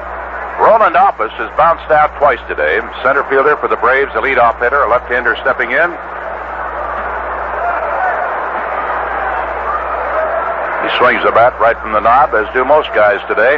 Here's the pitch to him, a curve, and it's in for a strike, a beauty. Got the curveball in for strike 1. Krukow winds, Office swings, ground ball to Benny Trio. The roller is picked up, here's the toss, 2 gone. That'll bring up Matthews. He hit him right in the fist with that one. Remember the good old days when you came out to Wrigley Field with a bunch of kids from the neighborhood? A lot of fun, wasn't it? Why not do it again with the present-day chums? Call EB7-1919 and ask about the Ernie Bank special group package for groups of 20 or more. Ernie, you know, is manager of group sales, and you'll see that you get personal attention. Charter bus service, can take the whole group right to the main gate. Their representative meet you. Here's the pitch, swung on, bounces one to DeJesus, charges in. Could be tough, he boots it. And Matthews is going to be on as Yvonne on that rather slowly top ball charged in quickly because he knew Matthews' speed. He had to get to it in a hurry. And he just could not make a clean pickup. Ball jumped up right over his glove, bounced up against his body, stayed in front of him, and he is charged with the Cubs' second error of the ball game. And number 85 of the year. 1-0 score. That keeps the inning alive, and here comes flashy Willie Montañez. Remember that number now for group attendance at Wrigley Field, EB7-1919. Ernie Bank 7-1919. Area code is 312. Message furnished by the Chicago Cubs, most of it. Some of it we just made up as we went along.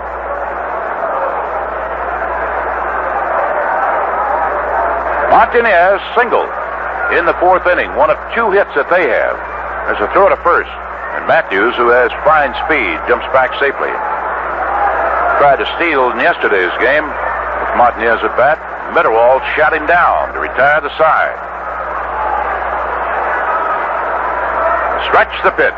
Big swing and a foul. Climbing back up onto the net behind the plate. Climbed up high enough so that a fellow could reach out over the upper deck rail and grab it.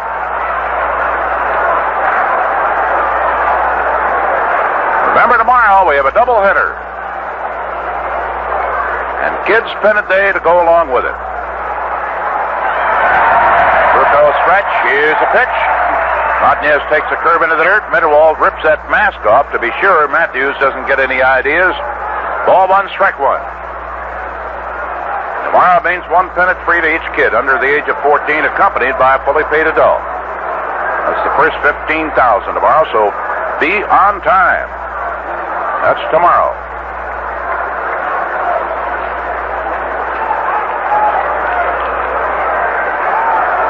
Two gone. Cubs with a 1-0 lead. Atlanta batting in the top of the sixth inning. Runner at first base and a 1-1 delivery coming up to the left-handed hitting Montanez. Rucco, long look at first, decides he better throw one over there. He does, and runner back in plenty of time. Yesterday, when Matthews was thrown out, that's only the third time he's been caught stealing this year. He's been successful 13 times. Mercer exceptionally deep in right field for Montanez, but well off the line.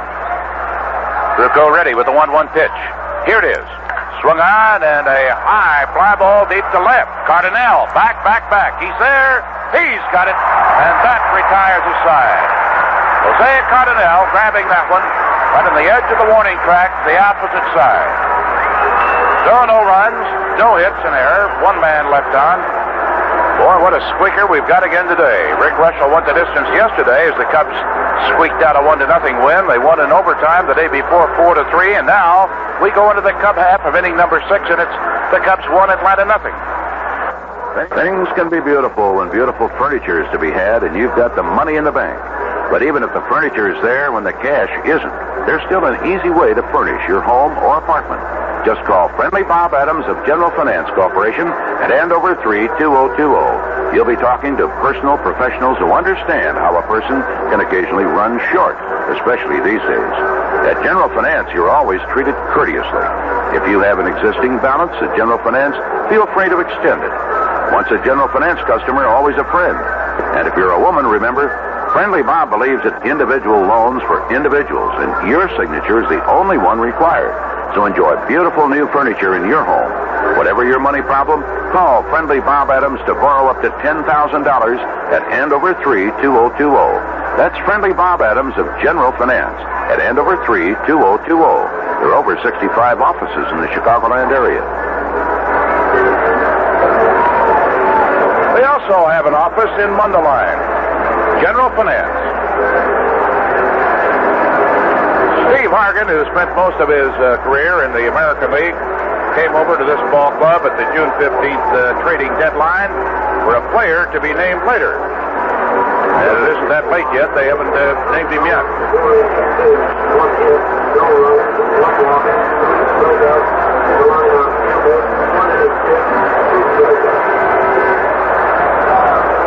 Pitching has been superb. And now we have the top of the batting order up for the Cubs, Ivan De Jesus. Steve Hargan, a right-hander, and with Atlanta since they got him, he's been in 8 games. He hasn't been all that successful here either. Started 5. He has no complete outings. He has 1 loss, no wins, no saves, and his earned run average, 7.2 all. From all that, you'd think the Cubs could get a few runs here, right? Let's see what happens. Ivan De Jesus walked and scored the only run of the ballgame without benefit of a base hit in the first inning. There were 3 walks issued by Eddie Solomon, the starting pitcher, who then left. Only 3 hits all day by everybody. Cubs have 1 of them. First pitch, a strike to Ivan De Jesus from Steve Hargan. Cubs only hit a leadoff single by Trio back in the second inning. Then he was rubbed out on a double play, and there's a strike called on a curve. It's 0-2.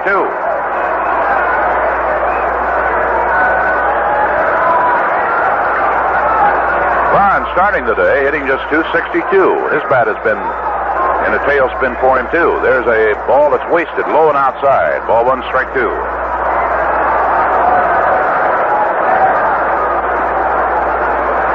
Not having any trouble scoring runs at Fenway Park today. Cleveland just got 3 more in the 5th inning. 1-2 pitch.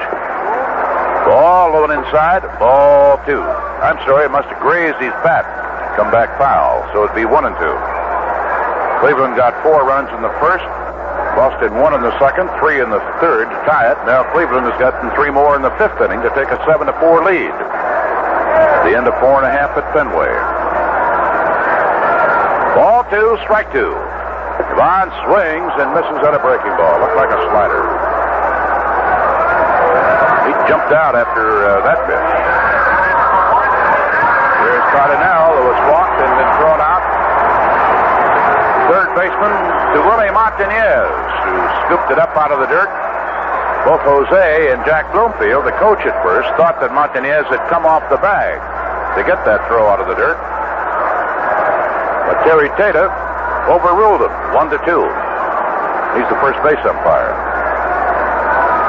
Base is empty. Fastball taken for a strike. Former Cub Larry Gura has now come on to pitch for Kansas City at Detroit in the fifth inning. He's 5-4 this year for the Royals. A 1 pitch, swung on and missed. Chopped down to the ball, 0-2. Kansas City today is going after its 9th straight win. As they keep the pressure on the White Sox.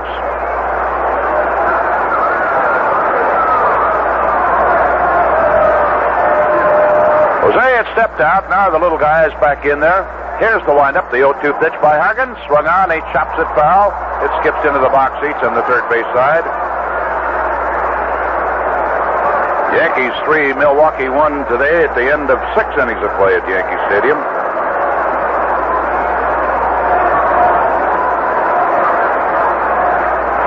Tight one, 1-0 Cubs. With one away in the bottom of the 6th inning at Wrigley Field. There's a swing, a drive, foul, and barely foul down the left field line. Third base umpire Harry Wendestedt, laying very deep down there, just spun quickly. And the big fella had a perfect view of that one. But it just missed kicking up the chalk.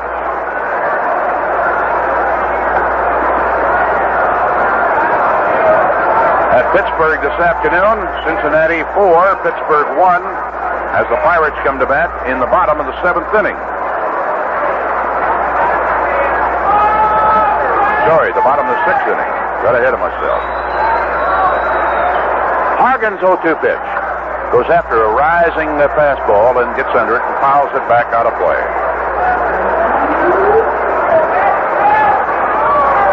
They're finding it tough today to score at Baltimore at the end of 4. The Rangers in Baltimore are scoreless. 2 runs scored here at Wrigley Field in the last 2 days, both fortunately by the Cubs. 0-2 pitch, takes a breaking ball into the dirt. He wasted that one. Ball 1, strike 2 on Cardinal.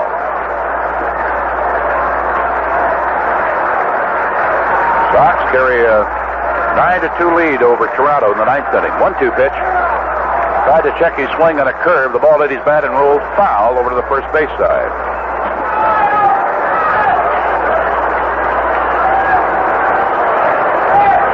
Fifth year in a row, we have word here that young Scott Simon is out celebrating his birthday. He is now all of 12. And he was kind enough, the little fellow was, to bring his parents, 4 grandparents, and his sister with him. 1-2 pitch, big swing and a foul. And Jose doing a quick turn to the batter's box, trying to give one a ride.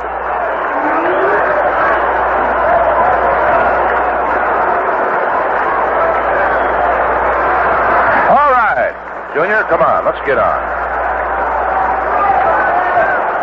Cubs with 1 hit for the day. No, we're in a batting slump, but it's not that bad. A chance to bust it wide open in the first inning. 1-2 pitch. Into the dirt. That bounces away and winds up way up on the net.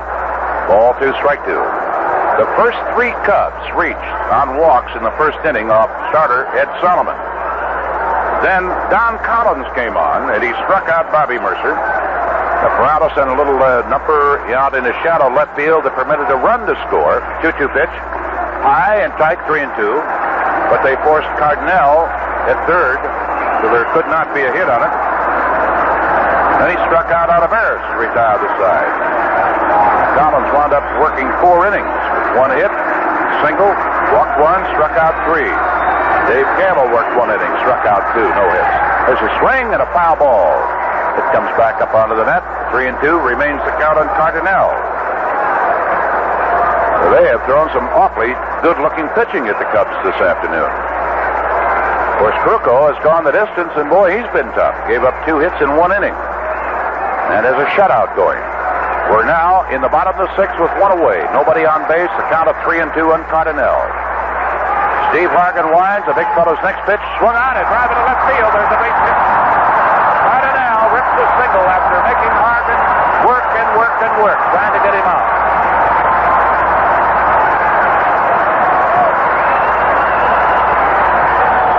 Larry Bittner will be the hitter.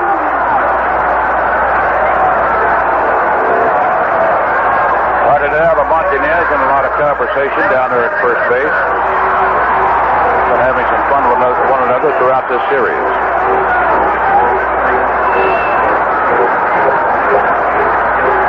All right, Larry, let's keep it going. He walked in the first to load him up. Then bounced out in the third to retire the side. Throw to first. Cardinal jumps back safely.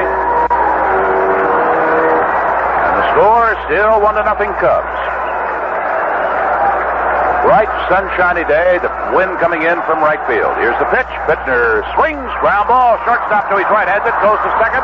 Here's the relay, double play. Holy mackerel. 6-4-3. Second double play of the ball game by Atlanta, their 75th of the year. No runs, 1 hit, nobody left on. Now, at the end of 6 innings at Wrigley Field, it is still the Cubs 1, Atlanta 0. Looks like the demand for the big luxury automobiles will be as great as ever this year. Oh, yes, I know many of the popular used-to-be big cars have been shrunk for 1977, but there still is plenty of people who want big, beautiful autos. That's why Al Gaines, president of Fireside Chrysler Plymouth, ordered carload on carload of Plymouth Furies, Chrysler Cordobas, and New Yorkers. They're all as long, low, and luxurious as they ever were, but a lot more economical to drive. Come out to Fireside and try them for size. You'll find brand new Chrysler Cordobas, fully powered and loaded with extras for just $48.90. And for the ultimate in Chrysler luxury, brand new 77 New Yorkers with all the power options for just $69.90. The prices are right, and they'll treat you right at Fireside because they want to make you a customer from now on. They have the products, prices, service, and selection to do it. At Fireside Chrysler Plymouth on Gulf Road, just west of the Woodfield Shopping Center in Schaumburg.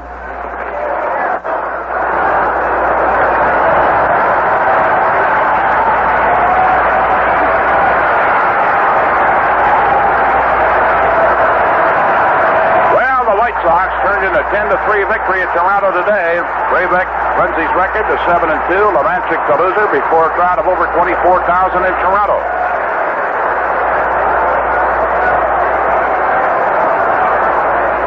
Burrows to lead off, and the first pitch he takes outside for ball 1. Singled behind the 2-out single by Montañez in the 4th inning. Those are their only 2 hits of the day. Burrows thrown out by Krukow on a 1-hopper. First time up. Right-hander takes, hits a strike, a slider, 1-1. Kansas City had been awarded no runs in the first report by Western Union to the top of the 5th inning. Now they come back and give them 2, along with Detroit 2 in the bottom of the 5th. It's a swing and a curve that's fouled back out of play. Ball 1, strike 2. Let's pause for station identification. This is the WGN Chicago Cubs Baseball Network. WGN Radio Chicago, it's 3 o'clock, officially 83 degrees at Midway Airport. We'll just have to wait and see on that KC game which one is correct. 0 or 2 for Kansas City. A swing and a miss. Good fastball to jam Burrows. And Krukow, flashing one by, the right-handed cleanup hitter has fanned him. His 3rd strikeout of the day. That brings up the catcher, Biff Bocaroba.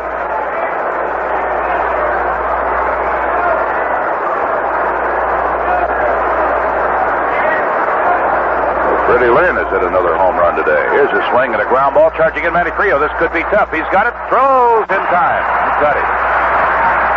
Bocaroba with a slow bouncer to the Cubs' second baseman, Manny Trio. Bases empty in the 7th inning. That brings up Junior Moore, who's bounced out twice. Freddie Lynn has just hit his 11th homer of the year and his second one of the day for the Boston Red Sox. This one a 2-run shot, as was his first one. Game in the bottom of the fifth. Cleveland was leading 7-4 going into the bottom of the fifth inning. Boston still at bat in that game. The slugfest going on over there. Ruocco winds. Misses inside at the knees to the right end hitting Junior Moore.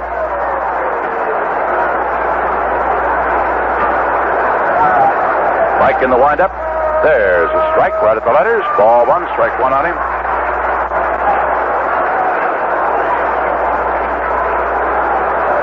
Cubs with a 1-0 lead. And the curve misses outside at the knees. Ball two, strike one. Mike in the windup. Morse takes one that looked like it's right over the heart of the plate. It was. Ball two, strike two. Breaking pitch to him, and Moore is getting out of there, thinking things over a while. Now he steps back in. It's from kind of a squatting position. 2-2 pitch swung on. He bounces it foul. Back out of play. Still 2-2 on Allen Jr. Moore. So far in the series, the Cubs have handled this young man well. He's 0 for 7. Top of the 7th inning. Ruocco delivers. Curve, and he missed inside. Ball three, strike two. Moore wouldn't go after it. Once more, Mike shows the hitter that number 39 in the Cup-home uniform. He walks off onto the grass, lifts up the ball, now climbs up in the hill.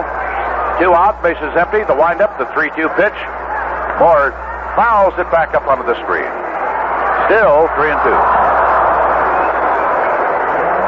White Sox have assured themselves of holding on to at least a 2-game lead with their victory today at Toronto. Their 12th win in their last 16 ball games for the Sox.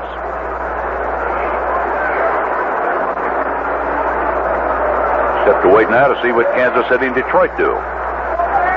Ruocco's 3-2 pitch taken inside for ball 4. They lost him. That's the first base on balls issued by Ruocco today. And with 2 gone, they have the tying run on at first base. With Darrell Cheney, the switch-hitting shortstop, stepping in. He looked at strike 3 when he led off the 3rd. Flied out to Cardinal in the 5th inning. Well, Cheney's 1 for 8 here at Wrigley Field in this series. It's the last time the Cubs in Atlanta will be beating here in Chicago this year. Throw to first, runner back safely.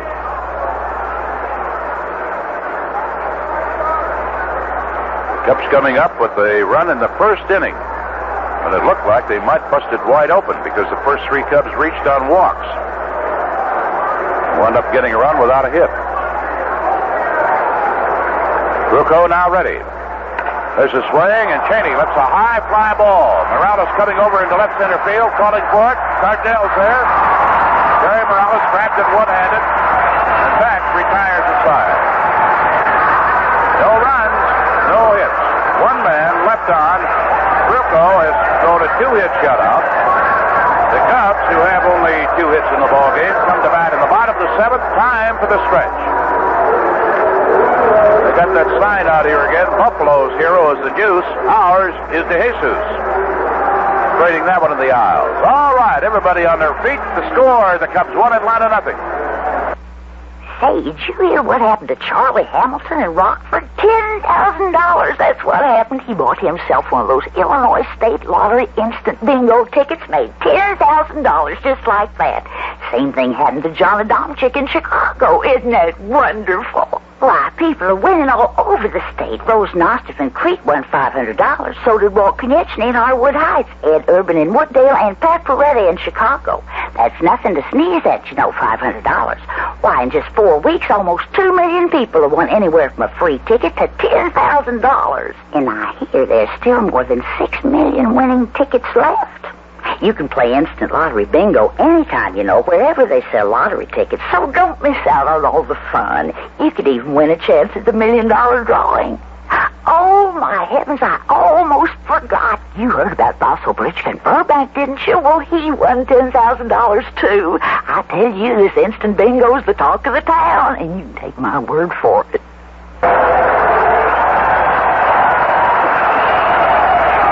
All right, let's get this crowd jumping here, huh? Let's get some runs.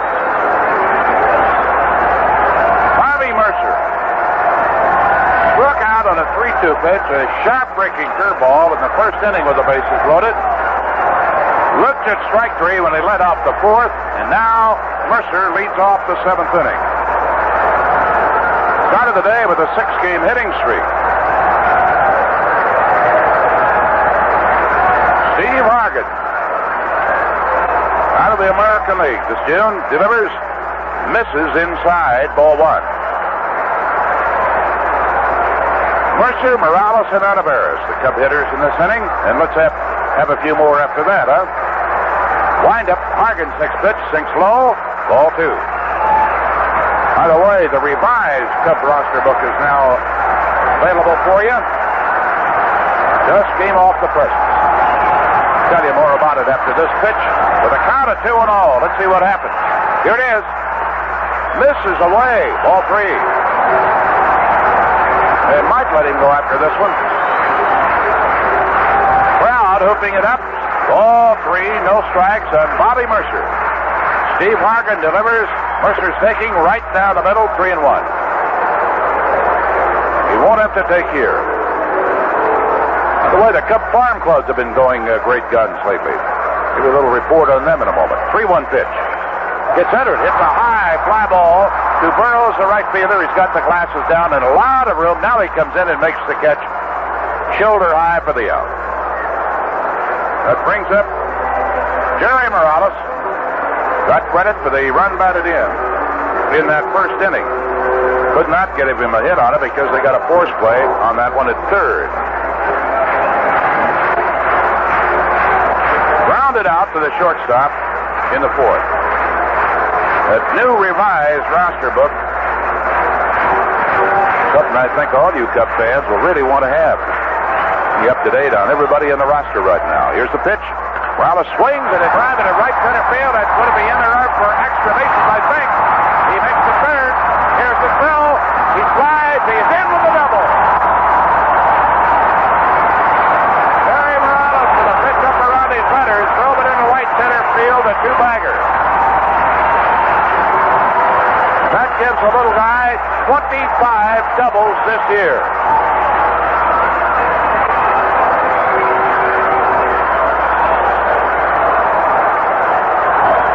Steve Olivares, the batter, with one away. Cubs with a 1-0 lead. And again, the Atlanta bullpen will go to work. The Camp, a right-hander, will get up and start throwing.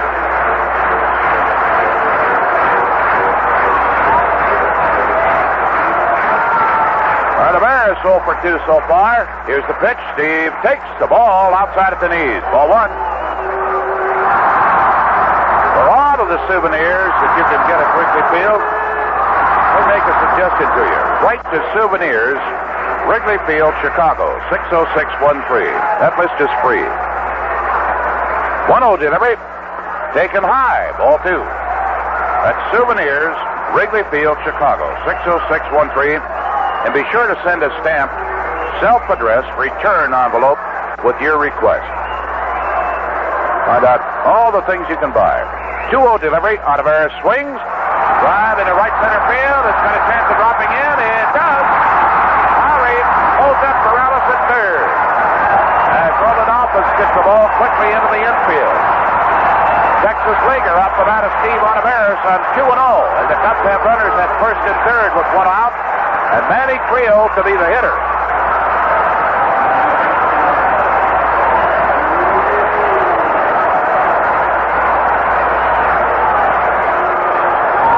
And a troubled Dave Bristol going to make a couple of changes. Set Camp throwing quickly in the bullpen, and he's now calling the plate umpire, Satch Davidson, over. So we're going to have a change here at Wrigley Field by the Atlanta Braves. Bristol has had Hargan out there as his fourth pitcher of the day, and he's now ready to go to his fifth one.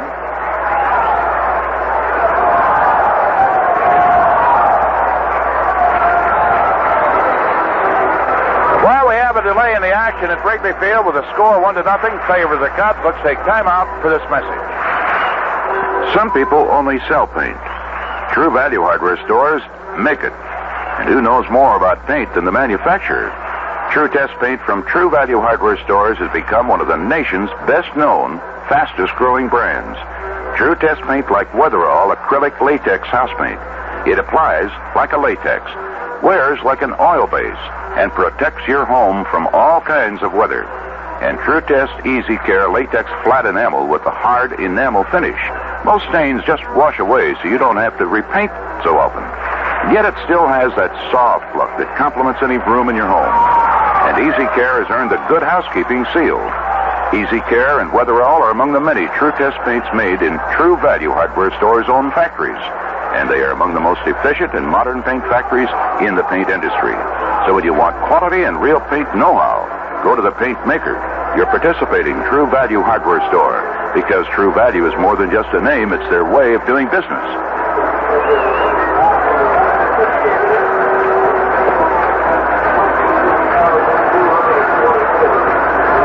Paid attendance today just being announced, 26,224.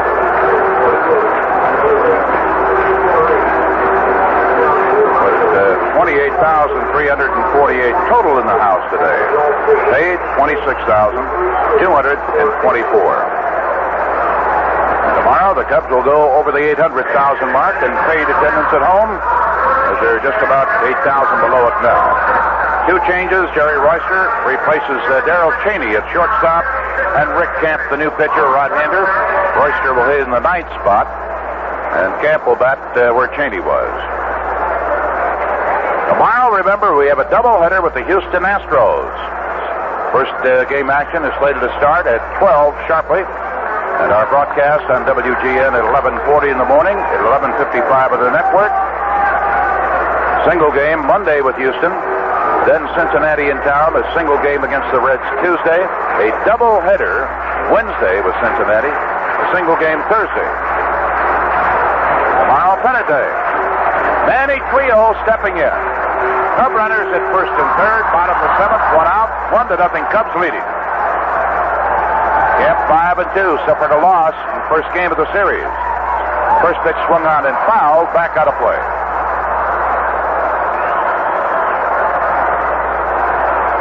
He worked 2/3 of an inning yesterday, gave up a hit and no runs.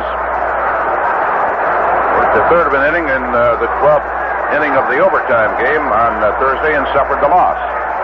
0-1 pitch, Trio fouls it back out of play.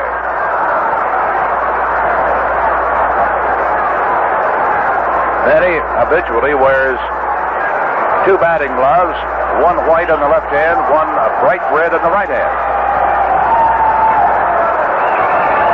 0-2 the count in the Cubs' second baseman. Camp's pitch, look out, backed him away, one high and tight, ball one, strike two. One away. 1-0 score. With two hits in this inning, the Cubs now have 4 for the day. Atlanta has only 2. 1-2 pitch. Takes it low. Ball 2, strike 2. This is supposed to be a hitter's paradise, a real haven for the sluggers. It hasn't been that way the last couple of days.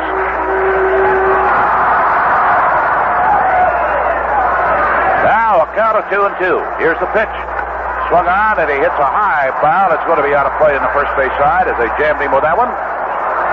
Talking about the Cup minor leagues, young right-handed pitcher Dennis Lamp had a victory for Wichita last night as they shut out Iowa. For Dennis Lamp, his record now 8-2, and Oscar Zamora has been pitching well down at Wichita. 2-2 pitch. Trio takes the fastball tight at the letters, 3-2 on Manny. Oscar, I think, has 15 saves, and he's won 5 and lost 2. Davey Bristol way out in front of the dugout. He's got his second baseman now, Gilbreth, moving in several steps. Shortstop is in. 3-2 pitch. Runner at first goes. There's a swing and a drive into right field. Burrow's coming on. Can't get to it. A run will score. It is now 2-0 Cubs as Manny Trio dumps one into shallow right field. That for Trio is second hit of the day and his 40th run batted into the year. Olivares had to hold up at first base. He's now on at second. Trio on at first. George Mendenhall will be the batter. Run scores in charge against Morgan. Mendenhall 0 for 2. 3 for 8 in the series. And the runner, too, would really be welcome. First pitch. Low, ball one.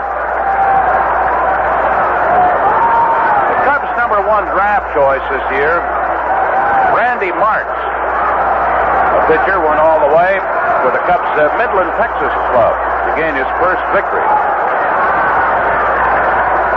Camp steps off the pitching rubber. Mendenhall looking down to Lowry. He's got his sign. Olivares at second. Trio at first. Mendenhall the hitter, and a 1-0 pitch coming up. Here it is. Swung on a miss. Went right over the top of that one. Ball 1, strike 1. One of the pitchers the Cubs got from the Giants, the Matlock, Olivares, Mercer deal, Andy Mulestock. They'd used him in relief. They're now making a starter out of it. 1-1 pitch. Mendenhall takes the ball outside at the knees. 2-1. No, Mulestock did. The second game for Midland last night was throw a 7-hit shutout. His record now 7-4.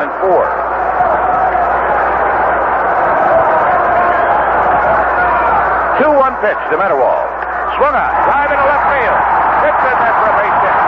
Olivares coming around to score. Trio going to third. Throw into second. It's 3-0 Cubs. Mendenhall trying to signal to left field. His 26th run batted in this year.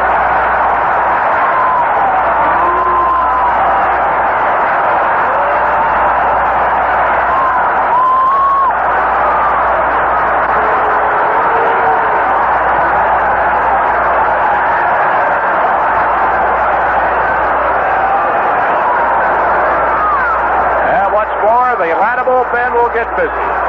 Vince Lloyd and Lou Boudreau here with you. Ron Cohn, our engineer, and Jack Minovich, our producer. I was beginning to think there, Lou, 1 run was about all we were going to get per day. Well, I was afraid of the ball game with the way that things were going, but Krukow kept us in there. It's been his ball game all along. He's done a magnificent job pitching out there. The kid deserves a great hand, and he's going to get one. Here he comes, Mike Krukow. Some of the folks are standing, giving him an ovation. I'd like to see them all get up. Done a super job. He gave up 2 hits in 1 inning. He has a shutout going on 2 hits. Gets in there in a hurry. He's not even going to wait for the cheering to die down. Here's the pitch to him. Swung on. Foul. Back up out of the net. Strike 1 count.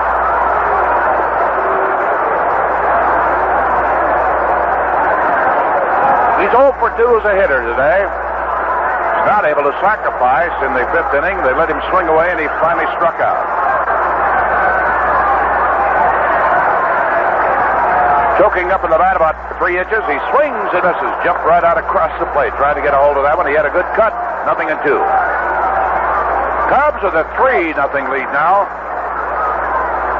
The pitchers, by the way, including today, now have 28 consecutive scoreless innings pitched. 0-2 delivery. Swung on a miss, strike 3. 2 gone. And Krukow's going to get another good hand as he trudges back into the Cub dugout behind third. And Ivan De Jesus will be the hitter. With Trio at third, Mendenhall at first and 2 gone in the bottom of the 7th inning. You know, every one of the Cub farm clubs right now is a 500 record or better. No team in the Cub farm system is more than 4.5 games out of first place. We're doing well down on the farm. Camp's pitch takes inside. Ball 1, fastball.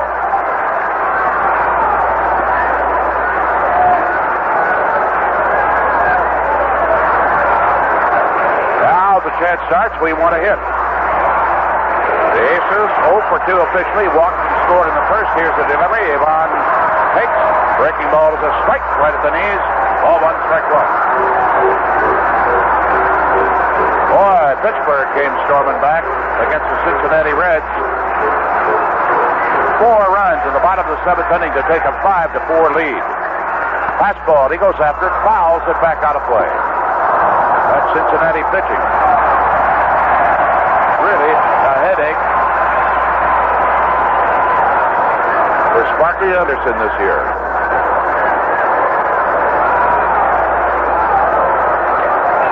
He got 7 runs last night in Gutby.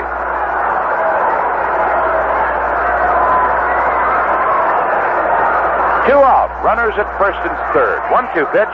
Ivan swings, fouls a fastball back. He's still alive. It's still 1-2. Running into rain problems up in Minnesota today. Indians leading the Boston Red Sox 7-6 at Fenway Park. Freddie Lynn has walloped a couple of homers for the Red Sox today. 1-2 pitch. Pushed out of the way. It's too close. Ball 2, strike 2. Neither Texas nor Baltimore has been able to score this afternoon at the end of 6 innings at Baltimore. 0-0. 2 on, 2 out, 2-2 pitch coming up to Ivan De Jesus. Here it is. Swung out. Ground ball. Left side. Shortstop has it. Goes to second. Force out. Retired the side. Got Mitterwald by about a foot. As Royster went over in the hole. But the Cubs in the 7th inning had the lead with 2 runs. Started with a 1-out double off the bat of Jerry Morales and 2 successive base hits. 4 successive base hits, I'm sorry, all told. 2 men left on at the end of 7 at Wrigley Field. Before this paid crowd of more than 26,200, the Cubs lead Atlanta 3-0. Ready, group? Ready. Repeat after me. The best buys in town are the Golden Bear Family Restaurant's dinner specials. The best buys in town are the Golden Bear Family Restaurant's dinner special. Monday, all the spaghetti you can eat for only $1.89. Monday, all the spaghetti you can eat for only $1.89. Wednesday, all the pancakes you can eat only 89 cents. Wednesday, all the pancakes you can eat only 89 cents. Friday, all the delicious fish you can eat only $2.09. Friday, all the delicious fish you can eat only $2.09. Once again, what's the Golden Bear dinner special on Monday? Spaghetti, only $1.89. Wednesday. Pancakes, only 89 cents. Friday. Fish, only $2.09. Terrific. And when are the Golden Bear restaurants open? 24 hours every day. Goodbye. Where are you all going? Golden Bear, Golden Bear. It's a honey-o place where food is fun. Golden Bear.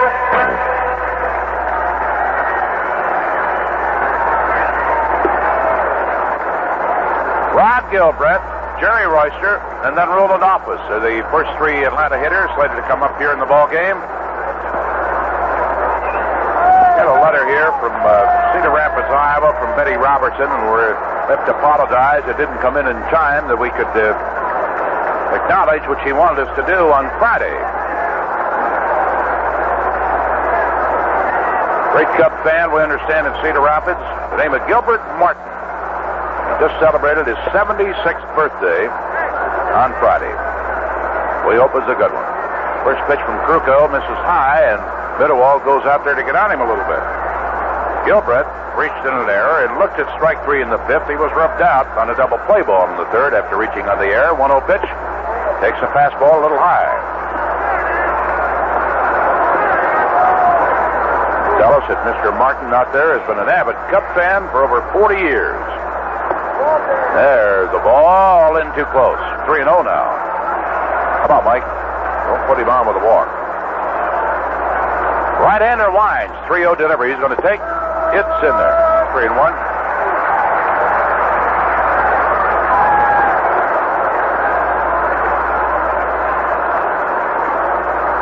Cub bullpen is busy. Paul Russell, Willie Hernandez, 3-1 pitch swung on. Ground ball to Jesus. Backhands it.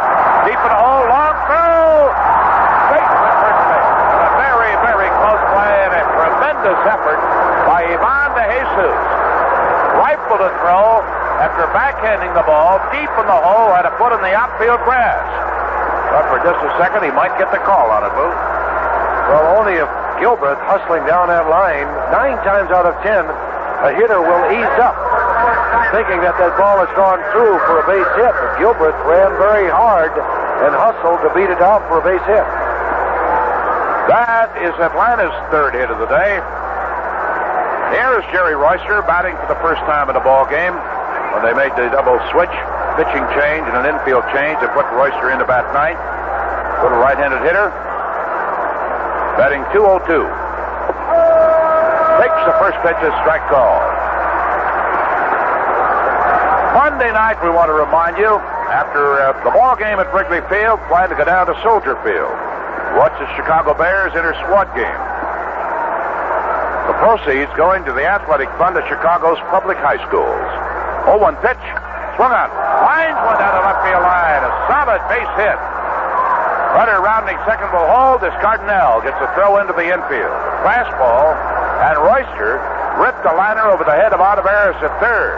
Herman Franks coming out of the dugout. Atlanta causing problems. First an infield single, now a solid line shot. With nobody out, they have the potential tying run coming to the plate. We mentioned Paul Russell, Willie Hernandez have been throwing in the Cub bullpen. Herman Franks out to the mound, looking down there. Now gets the sign from Barney Schultz that they're ready. And that will be all for Mike Furco, who has worked 7 innings here today. The big, rangy right-hander trots off the mound. He's going to get another fine ovation. Fans, particularly on the third base side of the dugout, are standing.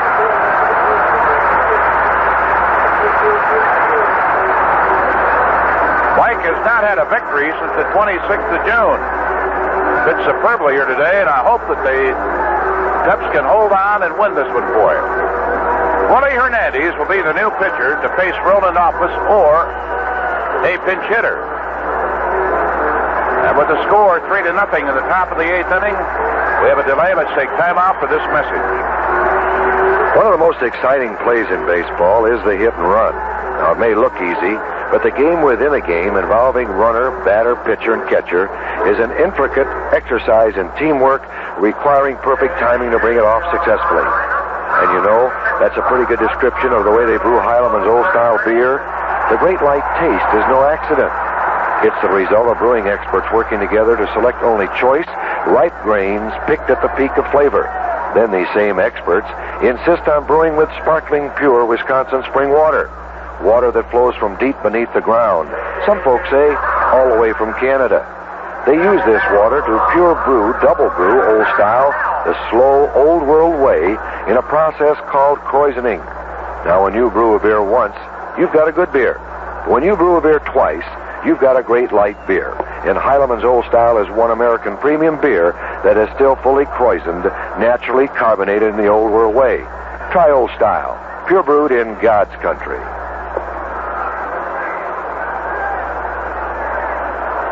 Barry Bonnell will be the pinch hitter. Before he steps in, let's pause for station identification. This is the WGN Chicago Cubs Baseball Network. WGN Radio Chicago, temperature officially 83 degrees at Midway Airport at 3:29. Willie Hernandez worked 2 fine innings in relief the other day, as did Paul Russell. Paul came on second, and he got the win in overtime. Hernandez with an earned run average of 1.89. He's won 3, lost 3. This 21-year-old rookie southpaw is in his 37th game, all in relief this year. Has 2 saves to go with his 3 wins. Barry Bonnell hitting .311 for the year. It's a homer and 26 runs batted in, the right-hander. Pinch hitting. He is 0 for 4 as a pinch hitter. Atlanta with runners at first and second and nobody out on the top of the 8th inning. 3-0 Cubs leading. Now Willie into the stretch. Southpaw takes another look at second. Here's the pitch. Fastball. Just missed outside of the knees for ball 1. Yankees held on to defeat Milwaukee today, 3-1. And the Sox, as we said earlier, trounced Toronto 10-3.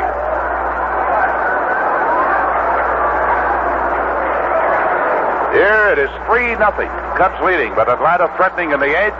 And a 1-0 pitch coming up to the right-hander. Curve into the dirt. Ball 2, no strikes.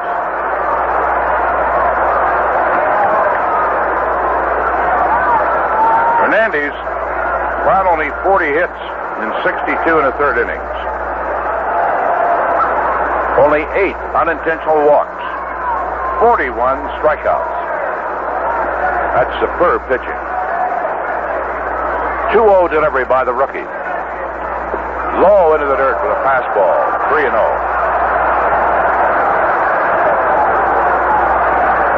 Well, he's in trouble. Hands on his hips. Bittner says something to him from his position at first. Well, he nods his head. He says, yeah, I know. I got to get it in there. But now hitting .311 for the year. All right-hander. Hands well out over the plate. Here's the pitch. Lost him with a breaking ball. Ball 4. That loads him up. And Royster started out sprinting for second base. Nobody out. Gary Matthews, the right-hander, is to be the batter.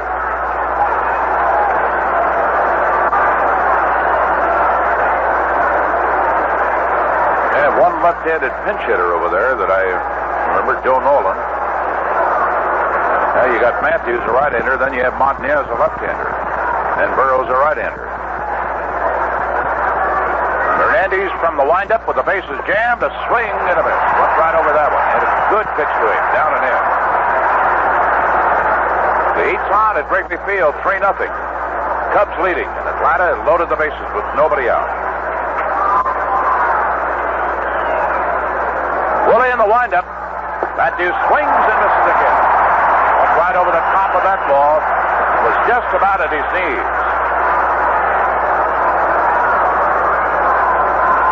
He is out in front of Matthews. Cub infield will be hoping for a double play ball if Matthews makes contact. Well, he winds. Here's the pitch. Into the dirt. Wasted it. 1-2.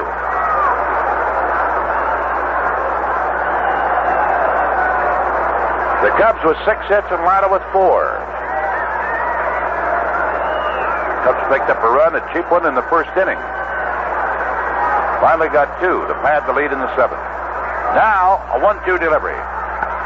Tries to go to right field, and he fouls one out of play down the right field side. Ball 1, strike 2 remains the count on Gary Matthews, who is 4 for 11 in the series.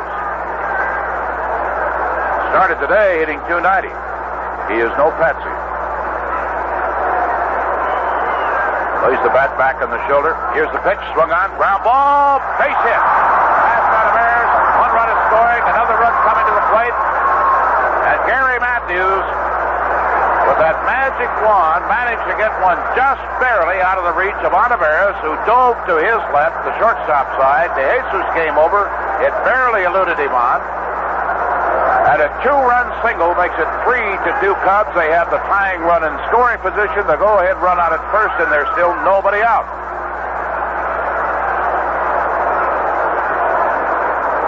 Third hit of the inning. Those 2 runs, of course, are charged against Fruco. Hernandez responsible for Barry Bonnell at second and Matthews at first.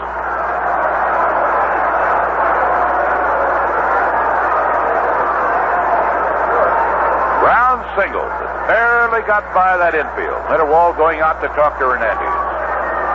Herman Frank's been setting his lineup card in the dugout. Now Mitterwald turns, trots back behind the plate. Here's a very tough hitter. Willie Montanez, a left-hander.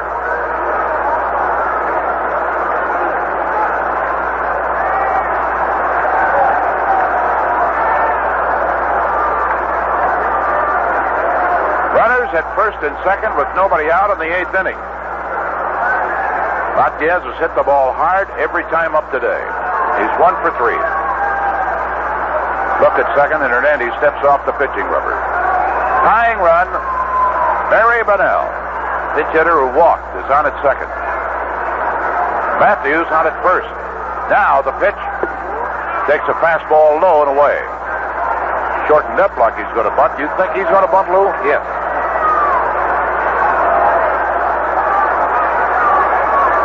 Unless Hernandez gets in the hole, 2-0.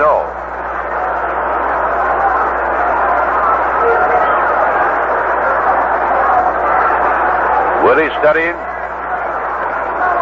Now finally plants his foot in the rubber. Looks down again to get a sign. Here's a stretch. Anticipating a sacrifice. Trio went to cover second, and DeJesus broke for third. Now, they may have changed signs when they see that the shortstop is moving over to force the man at third, and Trio moving to second. That opens up the infield.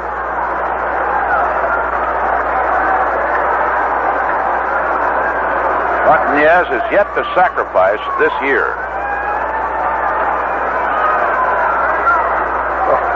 Well, once again, we have so much trouble with that play. Hernandez is shaking his head on the mound. Now he's calling Mitterwald out. Once again, DeJesus took one step to second, then broke for third, and Hernandez just stood and looked at him. Now, we're going to have a little conference out there in the mound. We had problems with this the other day when Bonham was pitching, didn't we? Yeah, it's a timing play. As soon as Jose runs behind the runner at second base, Hernandez is supposed to fire to the plate. So he gets over to third ahead of the base runner, and we can force the man. Herman is coming out there and straightening everybody out.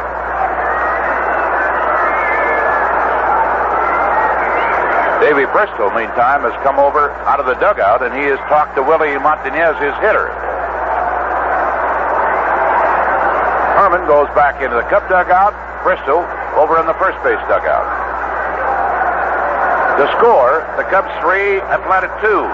Top of the 8th inning with nobody out and runners at first and second. Now the stretch, the 1-0 pitch. He's going to swing, checks it. It's low. 2-0. Started after, held up.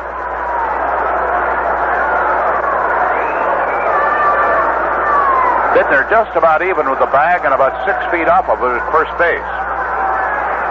Hernandez stretch, 2-0 pitch, checks his swing, and there's another ball. 3-0. Trying to get him to hit that low breaking ball into the dirt, hopefully for a double play. Martinez, good hitter, will chase it. Hernandez, in disgust, slams the rosin bag down. He's in a real jam. Ball 3, no strikes. Nobody out. The pitch. Takes it. In there for a strike. Ball 3, strike 1. He won't be taking this one if it's in the strike zone.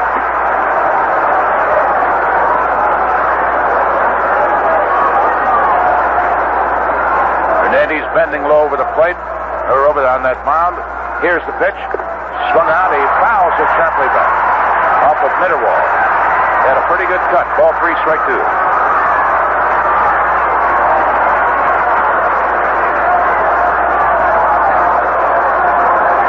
Run at second. Go ahead run at first. Top of the 8th inning with nobody out. Oh, what a spot for a double play. The stretch, the pitch. Swung on, a drive, deep right field line. Mercer on the dead run, can't get to it. Grabbed it on the bounce.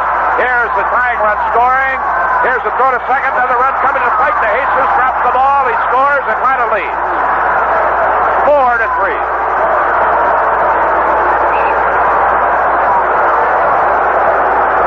Martinez ripped one down the right field line. Mercer on the dead run, grabbed it on the bounce, right up near the wall. It comes out near the foul line. Had it in the glove, grabbed it up against his chest, got the throw in toward second base. Ball came bouncing in. That second runner slipped a little bit, coming around third. They might have had a shot at him, but Yvonne couldn't find the handle on the ball. What was the official ruling out of Lou? There was a double, and they gave him 2 RBIs. Well, from a 3-0 lead, it is now a 4-3 deficit, and Paul Russell is coming in from the bullpen to face the cleanup hitter, Jeff Burrows. There is still nobody out. Let's take time out for this message. Lawns come in many shapes and sizes. So do Lawn Chief mowers from True Value Hardware Stores. They offer a complete line of gas and electric-powered mowers and heavy-duty lawn tractors in sizes for every type of lawn, from a small city lot to a sprawling country estate. For average-sized lawns, they offer rotary mowers and self-propelled models with 18 to 22-inch cutting widths, plus a high wheel mower for rough, bumpy areas, and a rear bagger model that mows easily in narrow places. To cut big lawns down to size, you'll find Lawn Chief riding mowers and heavy-duty tractors with 25 to 36-inch cutting widths, forward and reverse speeds, and many other features. True Value Hardware stores own their Lawn Chief Mower factory, where they design and manufacture their Lawn Chief mowers to exacting standards with performance, convenience, and user safety in mind. So no matter what size lawn you own, you'll find a matching Lawn Chief mower exclusively at participating True Value Hardware stores.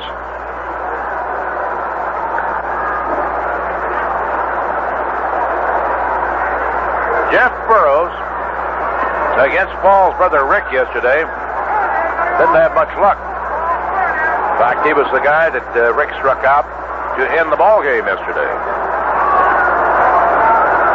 Now he faces the older brother Paul, who picked up a victory in relief in the opening game of this series Thursday when he worked 2 perfect innings, struck out 1 man.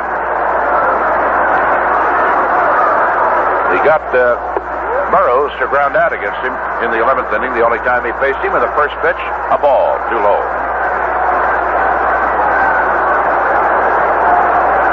The only hit Burroughs got yesterday off Rick was a little topped infield single. Took a full cut at it and just hit a little topper down the third baseline. Fouls that one back out of play. Willie Hernandez today got into trouble with a walk to the first man he faced when he came on with runners at first and second and nobody out. 1-1 pitch, swung on a miss. Ball 1, strike 2. And the infield hit by Gary Matthews, it barely got through the left side, followed by Montañez double pulled down the right field line. Well, Paul is working now, with Atlanta leading 4-3 and a runner at second and nobody out. 1-2 pitch, slaps a ground ball foul. Third base side, over near the Cub dugout.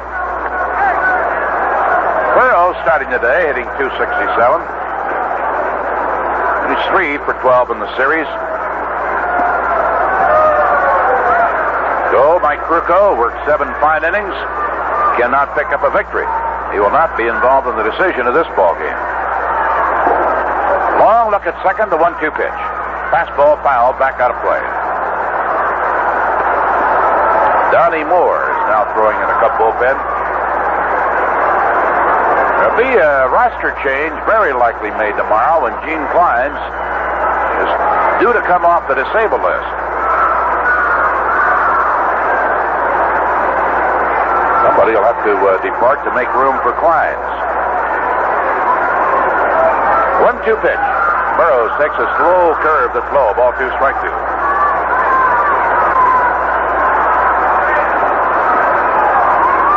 And with the Cubs carrying 11 pitchers, it would seem that it would be a pitcher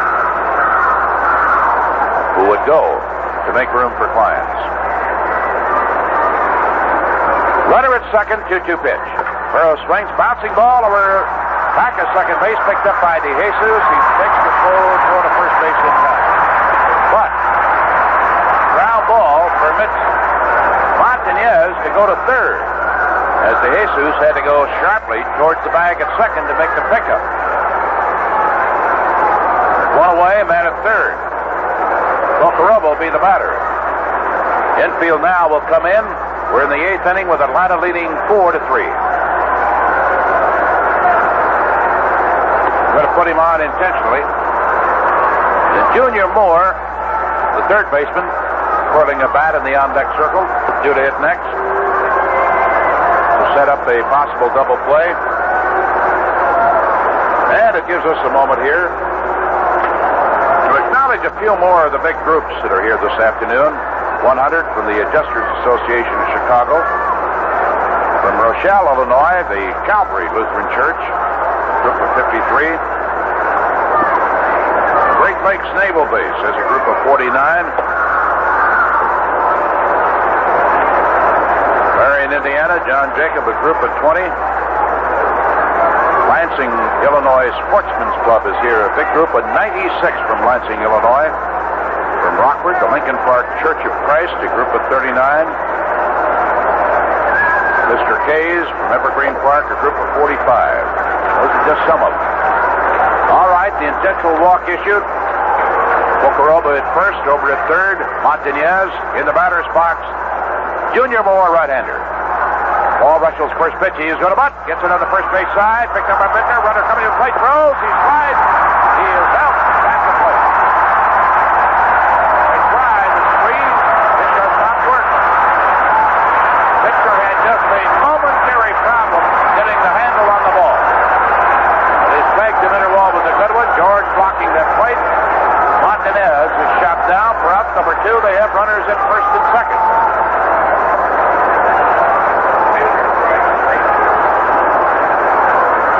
Right into the tag. Oh, now onto the fielder's choice. Bocaroba on his second base with 2 gone. And Rick Camp, the pitcher,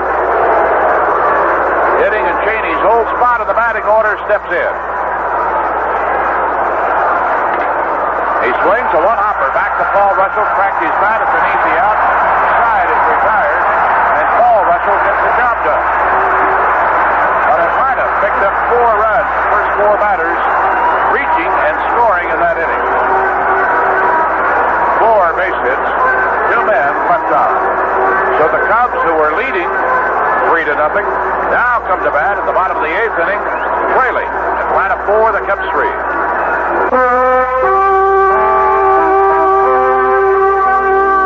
Heileman's Old Style, the legendary beer from God's country, is a beer brewed with sparkling, pure Wisconsin spring water in a traditional old-world way of pure brewing, double brewing, called krausening. Krausening is the most natural way to brew beer and the most expensive. Most expensive because it takes more time. Heileman's Old Style is one American premium beer that's fully krausened, naturally carbonated. Krausening is what makes Old Style a great, light beer. Try Old Style and taste the difference krausening makes. Old Style, pure brewed in God's country. G. Heileman Brewing Company, La Crosse, Wisconsin.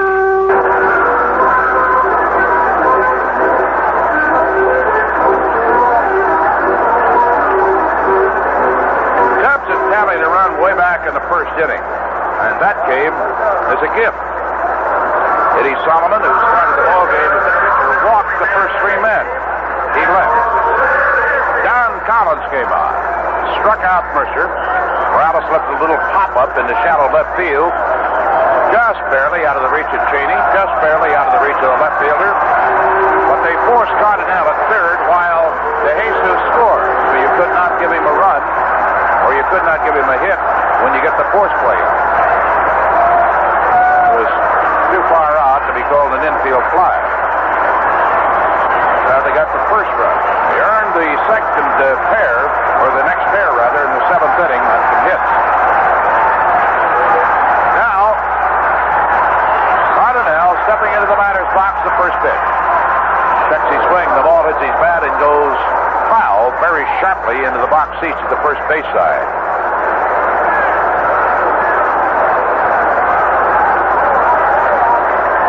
Thought it might have hit a customer right before it. Jose has a walk and a single today and a ground out. He's 1 for 2 officially. Wind up the pitch. Fastball taken for strike. 0-2.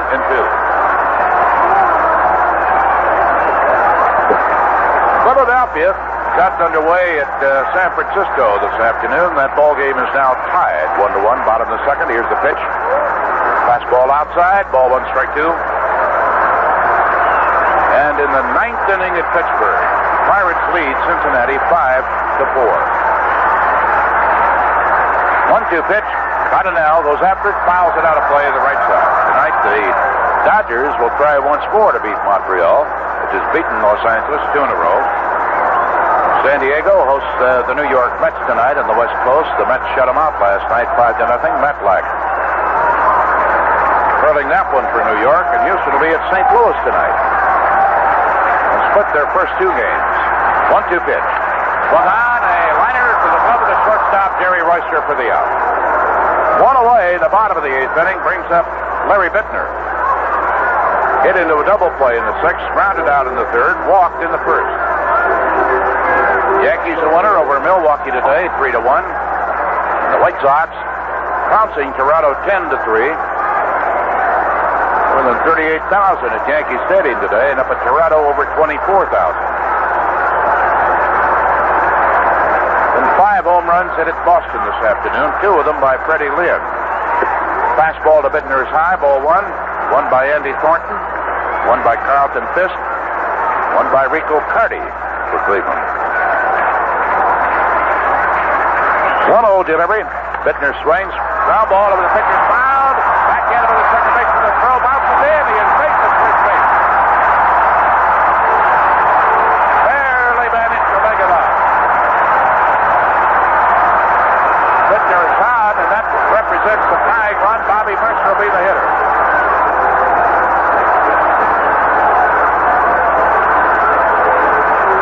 Fenway Park, it is now the Red Sox 8 and Cleveland 7. Kansas City 4. Detroit, however, is leading now 5-4 in that ball game. Texas and Baltimore are still scoreless going into the 8th inning. All right, Bobby, come on. He spanned twice today and flied out to the right fielder. Tying run at first, one away, the pitch. Swung on, a deep drive, center field. Back, up at the there, he's got room. Big stick catch on the warning track, about 390 feet away. Oh, man.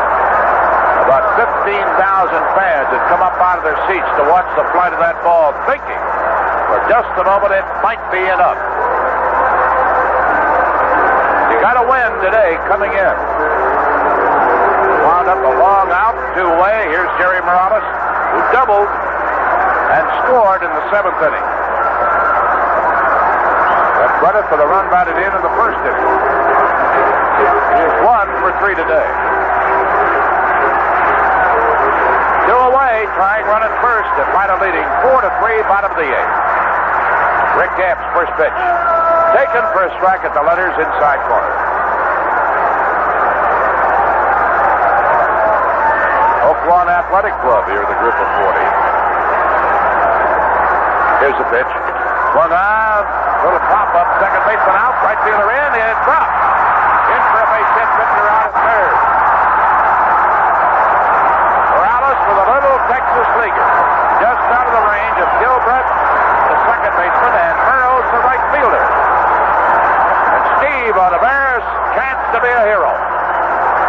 Davey Bristol coming out of that dugout again.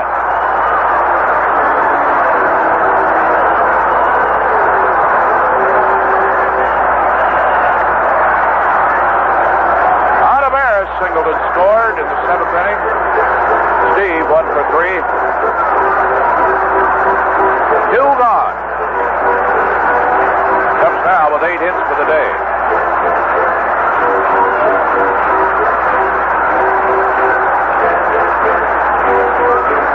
Off of Rick Gamp. There's nobody throwing in the Atlanta bullpen. Bristol back in the dugout. Bittner, tying run at third. Morales, go-ahead run at first. And Steve Olivares in the batter's box. Gamp, a young right-hander. Getting a sign for his young catcher. Stretch the pitch. Olivares swings, ground ball. Base hit. Game is tied. Morales going to third. Tied at 4 apiece. Olivares ripping one right past the pitcher over second into center field. They're doing it again. Now there'll be some action in the bullpen for Atlanta.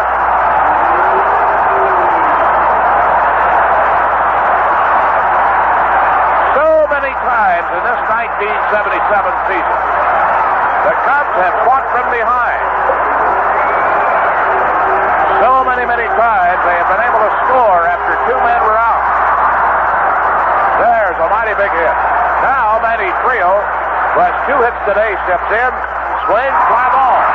Should be caught. Open. Joey Bonnell, the center fielder, is there, and he hauls it in to retire the side.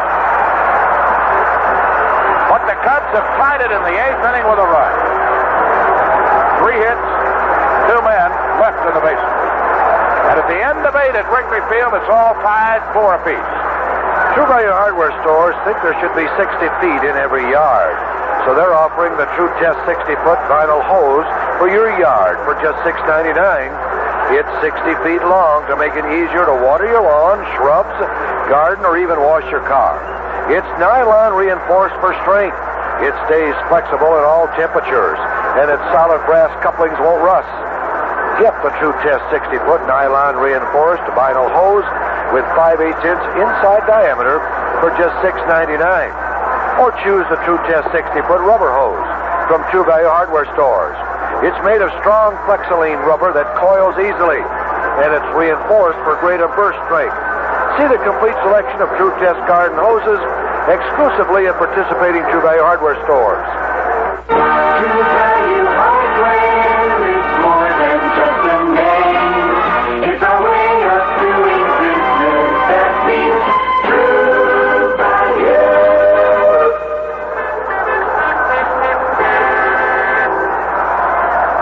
Well, we're right back where we started from about almost 3 hours ago.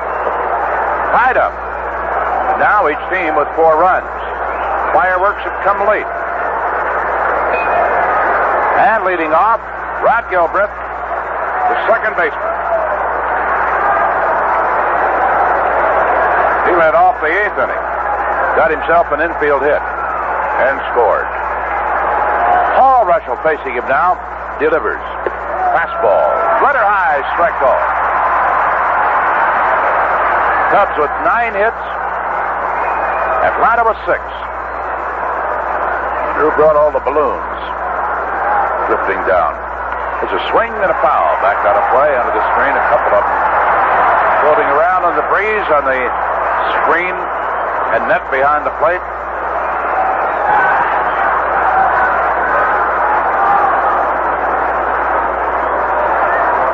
Ball in the windup. There's a swing and a high, deep drive, left field. Look out, look out. That's gone into the bleachers in left field. Rod Gilbreth just walloped the high breaking pitch, sent it into about the 3rd row of the bleachers, and it's 5-4 Atlanta. That's his 3rd home run this year.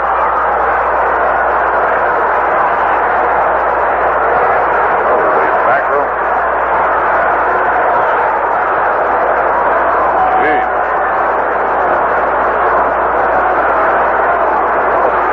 Well, Jerry Royster stepping in now. He takes the first pitch, a strike on the inside corner to knees. 3rd homer of the year by Gilbreth. Ball in the windup. Here's the pitch. Takes it a little bit low. Ball 1, strike 1.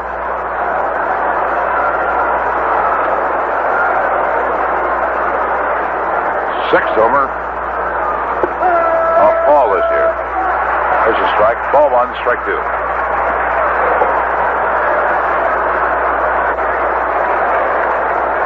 Five to 4 Atlanta as they're trying to get their first win of the season at Wrigley Field.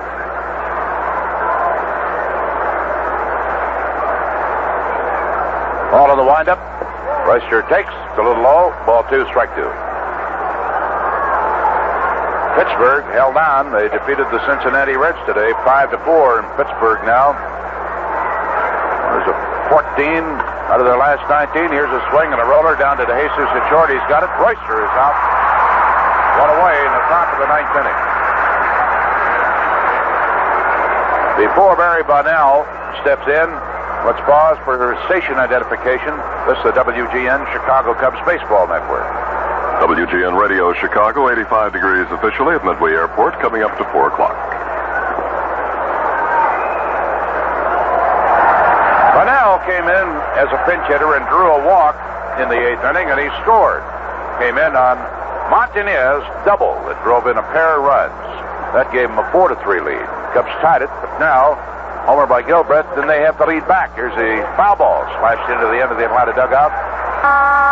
Vince Lloyd and Lou Boudreau here. Ron Cohn, our engineer, and Jack Minovich, our producer. Atlanta coming right back.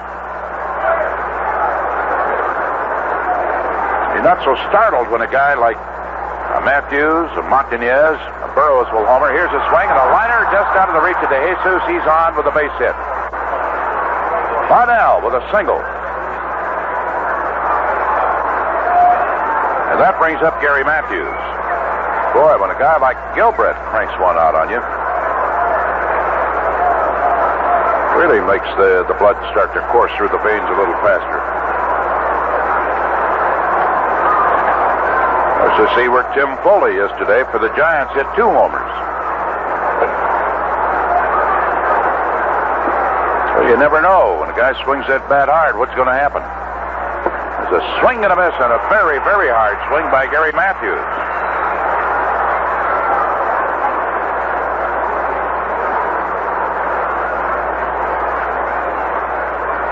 Ball into the stretch. Here's the delivery. Swung out, a foul ball back out of play. Whoops. I had a shot at it in the upper deck. Right through his hands and out of the screen. 0-2. Paid attendance today, 26,224. Ball's pitch, swung out. High bouncing ball to De Jesus, goes to Trio for 1. The relay, double play. Second of the day by the Cubs. 1 run in the 9th inning for Atlanta on the 3rd homer of the year by Rod Gilbreth. 2 hits, nobody left on. Hold on. Cubs coming to bat, bottom of the 9th. Atlanta 5, the Cubs 4. Chances are you may have different monthly bills for different amounts due at different times, so you might appreciate a timely suggestion on handling the payments.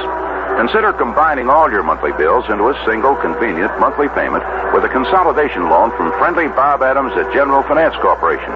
Besides reducing your debts, a General Finance bill consolidation loan makes bill paying more convenient, easier to keep track of.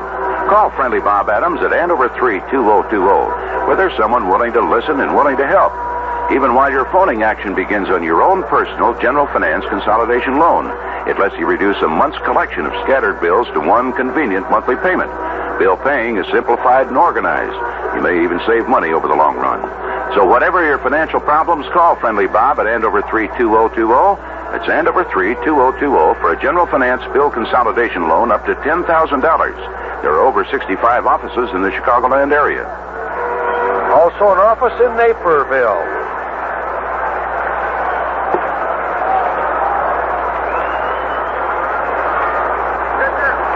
Well, in the overtime game here, in the opening game of the series on Thursday, Rick Camp was tagged with the defeat. Paul Russell picked up the victory. As things stand right now, their roles will be reversed. Camp will be the winner. Paul would be the loser, unless the Cubs can come up with a rally.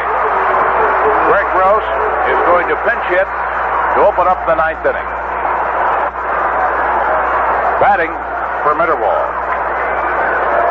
From Waukegan, Illinois, among the big groups here today, St. Paul's Lutheran Church, group of 45. And from Park Ridge, the VFW post number 3579, a group of 48. Gross takes the first pitch at the ball, low and inside. Ball 1. Mike Sadowski in charge of the VFW post from Park Ridge. With the pitch to Greg, and he takes the ball outside 2-0. As a pinch hitter, he's 5 for 20. Against Atlanta this year, he's batting .286. 2-0 pitch coming up. Right down the middle for a strike. 2-1 on Gross. Young Rick Camp looking for his 6th win of the year in the windup. Here's the pitch. Swung on and missed. One after one that was tailing away from him. He actually foul tipped it.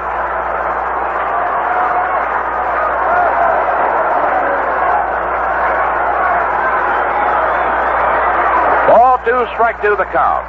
Camp in the windup. Gross swings. Ground ball to the shortstop. Royster, he's got it. Digs it out of the chest. Throws. One away in the bottom of the ninth. And Royster almost booted it. He didn't quite know how to play it for a moment. But he gets his man.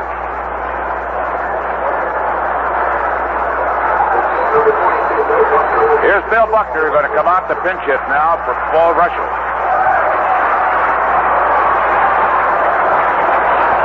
It was Buckner, of course, who got the single in the 12th inning the other day to get the Cubs the victory in the opening game of the series. As a pinch hitter, he is 7 for 18. With 5 runs batted in, including that game winner the other day. Driven in the winning run this year 5 times for the Cubs. Manny Trio leads in that department with 7. Jerry Morales second with a half a dozen. Bobby Mercer, Steve Ontiveros each has 4, where they've driven in the winning run in a ball game. Several fellows have done it 3 times. Larry Bittner, Gene Clines, due to come off that disabled list tomorrow. Ivan De Jesus, Greg Gross, George Mitterwald. They've all been credited with driving in the winning run 3 times. With 1 out, bases empty. Buckner, recording the bat around several times, digs in, left-handed hitter. Batting .281 for the year. Now the wind up the pitch. He takes. It's a ball a little low. Camp got behind on pinch hitter Gross and got him finally in the grounder. The shortstop. Now 1-0 on Buckner. 9th inning. Here's the pitch. Fastball is very high. Ball 2. Need a run to tie and 2 to win it. And 2 outs left in which to get it done. Right-hander Rick Camp getting a sign. Now the wind-up 2-0 pitch. Buckner takes it. It tails over the outside corner for a strike. Ball 2, strike 1.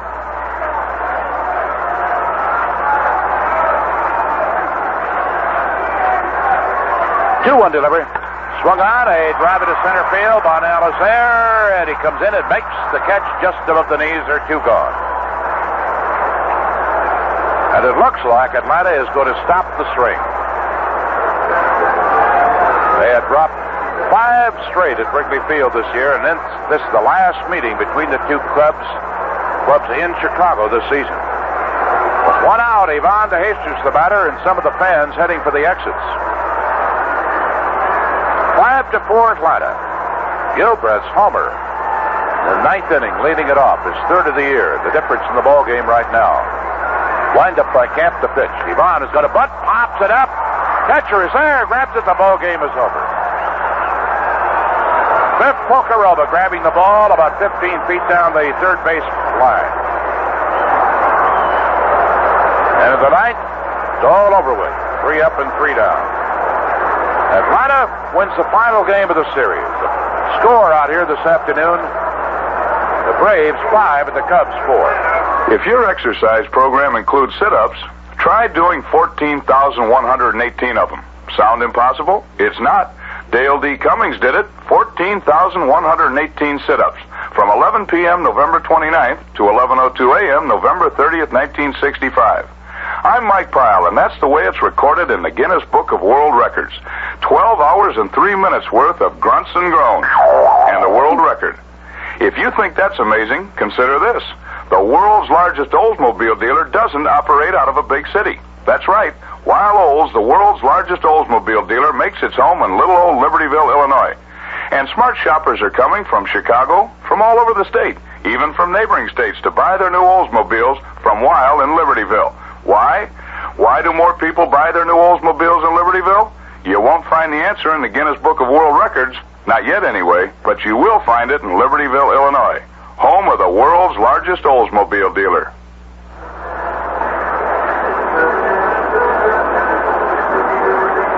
Well, here are the unhappy totals this afternoon. Atlanta, 5 runs, 8 hits, no errors. They left 6 men on. The Cubs, 4 runs, 9 hits, 2 errors. And the Cubs also left a half a dozen men stranded. Rick Camp, who, as we mentioned earlier, was the losing pitcher in the first game of the series, picks up the win. He's now 6-2, and Paul Russell, who got the win the other day, in relief, is the loser today. His second loss after 4 wins, and it took 2 hours and 48 minutes. A lot of managerial maneuvering throughout the day here, Lou, and a lot of key plays. Well, the first inning was the ball game for the Cubs, and if there was one key pitch, in my opinion, it was the 3-2 pitch to Mercer when Collins came in to relieve Solomon, and that strikeout with the bases loaded gave Collins a little incentive. He went on and did a great job in relief to hold the Cubs in with scoring only 1 run. Normally, when you load up the bases with nobody out, you're hopeful of getting 3 or 4 runs. That's exactly what Atlanta did in their 4-run inning in the 8th. But things didn't work out. Krukow worked hard. He pitched a very fine 7 innings, but the Cubs couldn't break it open against the relief pitching of Collins and then Campbell and Hargan.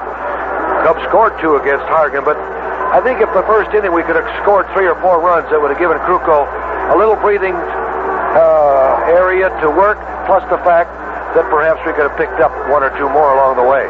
He deserved a victory the way he pitched today, no question about it. But he is still without a win now since the 26th of June. So the Cubs say goodbye to Atlanta in Chicago for the year. The next time we see them will be over at their ballpark.